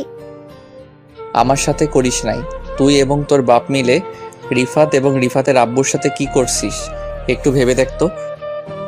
যা করেছি রিফাতের সাথে করেছি, তোর সাথে তো কিছু করিনি। তুই আমাদের ধরে এনেছিস কেন? রিফাতের সাথে করা মানে আমার সাথে করা এক কথা, কারণ রিফাত আমার কলিজার টুকরা বন্ধু। তোরা বাপ মেয়ে মিলে ওদের যে অবস্থা করছিস, সেটা এখন আমি তোদের সাথে করব। ওসব কিছু ভুলে যাও, এখন বলো তুমি কত টাকা চাও, আমি তোমাকে তাই দিব। আমার না টাকার লোভ নেই, আমি আপনাদের কাছে অন্য একটা জিনিস চাইবো, দিবেন? তুমি কি চাও বলো, তুমি যা চাইবে আমি সেটাই দিব। আমি বেশি কিছু চাই না, শুধু এখানে আপনার মেয়েকে একটা সই দিতে বলবেন, এইটুকু, আর কিছু না। এই কাগজে কি লেখা আছে? তেমন কিছু না, তুই আর তোর বাপ মিলে রিফাত থেকে যে সম্পদগুলো লিখে নিছিস সেগুলো ফিরিয়ে দিবি, এতটুকুই, আর কিছু নয়। আমি মরে গেলেও কখনো সই করব না। আমি জানতাম তুই এমনটা করবি, তাই অন্য ব্যবস্থা করেছি। ভাইয়েরা, আপনারা কাজটা শুরু করে দেন। আমি আমার লোকগুলোকে বললাম, তারা মেয়রকে কারেন্টের চেয়ারে বসিয়ে শট দিতে লাগলো। মেয়রের তো লাফালাফি শুরু হয়ে গেল। এটা দেখে রিয়া বলল, প্লিজ রাসেল, আমার বাবার সাথে এমনটা করিস না। তুই বল আমাকে কোথায় সই করতে হবে। আমি রিয়াকে কাগজটা এগিয়ে দিলাম। রিয়া সই করে দিল। এতক্ষণ যা কিছু হয়েছে সবকিছু ভিডিও করা হয়েছে। তারপর রিয়া এবং তার বাপকে রেখে আমরা সবাই চলে আসলাম। পরের দিন আমি মন্ত্রীর সঙ্গে দেখা করলাম, ভিডিওটা দেখালাম। মন্ত্রী সাথে সাথে রিয়ার আব্বুকে মেয়র থেকে বহিষ্কার করে দিল, তাদের বাড়ি গাড়ি ব্যাংক ব্যালেন্স সব কিছু নিয়ে নিল এবং রিফাতদের সব কিছু ফিরিয়ে দিল। আমি যে এত কিছু করছি এটা এখনো কেউ জানে না। এক সপ্তাহ পর রিফাতের আব্বু আম্মুকে তাদের সব কিছু ফিরিয়ে দিলাম। রিফাত এখন তার বাবার অফিস দেখাশোনা করে। আমি আমাদেরটা খুব সুন্দরভাবে চলছে এখন সবকিছু। রাতে সবাই মিলে খাবার খাচ্ছি, তখন বাবা বলল, সব কিছু তো ঠিকঠাক চলছে, এবার দুহাত এক করে দেওয়ার পালা। তুমি কি বলো রাসেলের আম্মু? তুমি ঠিকই বলেছ, এবার দুহাত এক করে দেওয়ার পালা। তাহলে তুমি একটা দিন তারিখ করে ফেলো। আব্বু আম্মু, আমি তো কিছুই বুঝতে পারছি না, তোমরা কিসের কথা বলছো? আমি আর তোর আব্বু সব কিছু জানি। নিজুম আর তুই দুজন দুজনকে ভালোবাসিস, তাই ভাবছি লুকিয়ে লুকিয়ে আর প্রেম ভালোবাসা করতে হবে না। তার চেয়ে ভালো দুজনের হাতে এক করে দি। নিজুম আম্মুর কথা শুনে বসা থেকে উঠে রুমে চলে গেল। আমিও আর বসে না থেকে রুমে চলে আসলাম। আমাদের দুজনকে এভাবে চলে যেতে দেখে আব্বু আম্মু দুজনেই হাসতে লাগলো। আজ আমার আর নিজুমের বিয়ে হয়ে গেছে। খুব ধুমধাম করে বিয়েটা হয়েছে। বাংলাদেশের নামি দামি সব লোকজন এসেছে। রিফাতের আব্বু আম্মু এবং ফারিয়া এবং তার জামাইও এসেছে। রিফাত আর আরোহী মিলে আমার বাসরঘর সাজিয়েছে, তাই ওরা দুজন আমার রুমের সামনে দাঁড়িয়ে আছে। তখন রিফাত বলল, জামাইবাবু, আমাদের পাওনা দিয়ে তারপর ভিতরে ঢুকতে হবে। বন্ধু আজকে নাই, পরে দিব। আমার বউটা ভিতরে একা একা বসে আছে, আগে বাসর ঘরে বিলাইটা মেনে নেই। বিলাই মারবেন, আরো কত কিছু করতে পারবেন। আগে আপনাদের পাওনার 50,000 টাকা দিয়ে দেন। বড়লোক মানুষ তো, এত বেশি চাইনি। কি 50,000? তারপরে বলছিস বেশি চাসনি? আরোহী তো ঠিকই বলেছে, 50,000 তো বেশি তো আর চাইনি। কিরে, তোদের দুই জনের পরিচয় এত মিলে গেছিস, তোরা কিন্তু মনে রাখবি আমারও দিন আসবে, তখন কিন্তু 1 লাখের নিচে ভিতরে ঢুকতে দিব না। তোকে তো বিয়েতে দাওয়াত দিব না। আমি বিনা দাওয়াতে চলে যাব। দূর, এত কথা না বলে টাকা বের করো আর ভেতরে যাও। কি আর করার, মানি ব্যাগ থেকে কার্ডটা বের করে দিয়ে ভিতরে ঢুকে দরজা লাগিয়ে দিলাম। কার্ডটা দেওয়ার পর দুজনে আর একটা কথাও বলে নাই। তারা ভালো করে জানে আমার কার্ডে 50,000 টাকার বেশি থাকে। দরজা লাগিয়ে ভিতরে ঢুকে সামনে যাওয়ার পর যেটা দেখলাম সেটা দেখে আমার গলা শুকিয়ে গেল। সামনে তাকিয়ে দেখি নিঝুম পিস্তল নিয়ে আমার দিকে ধরে আছে।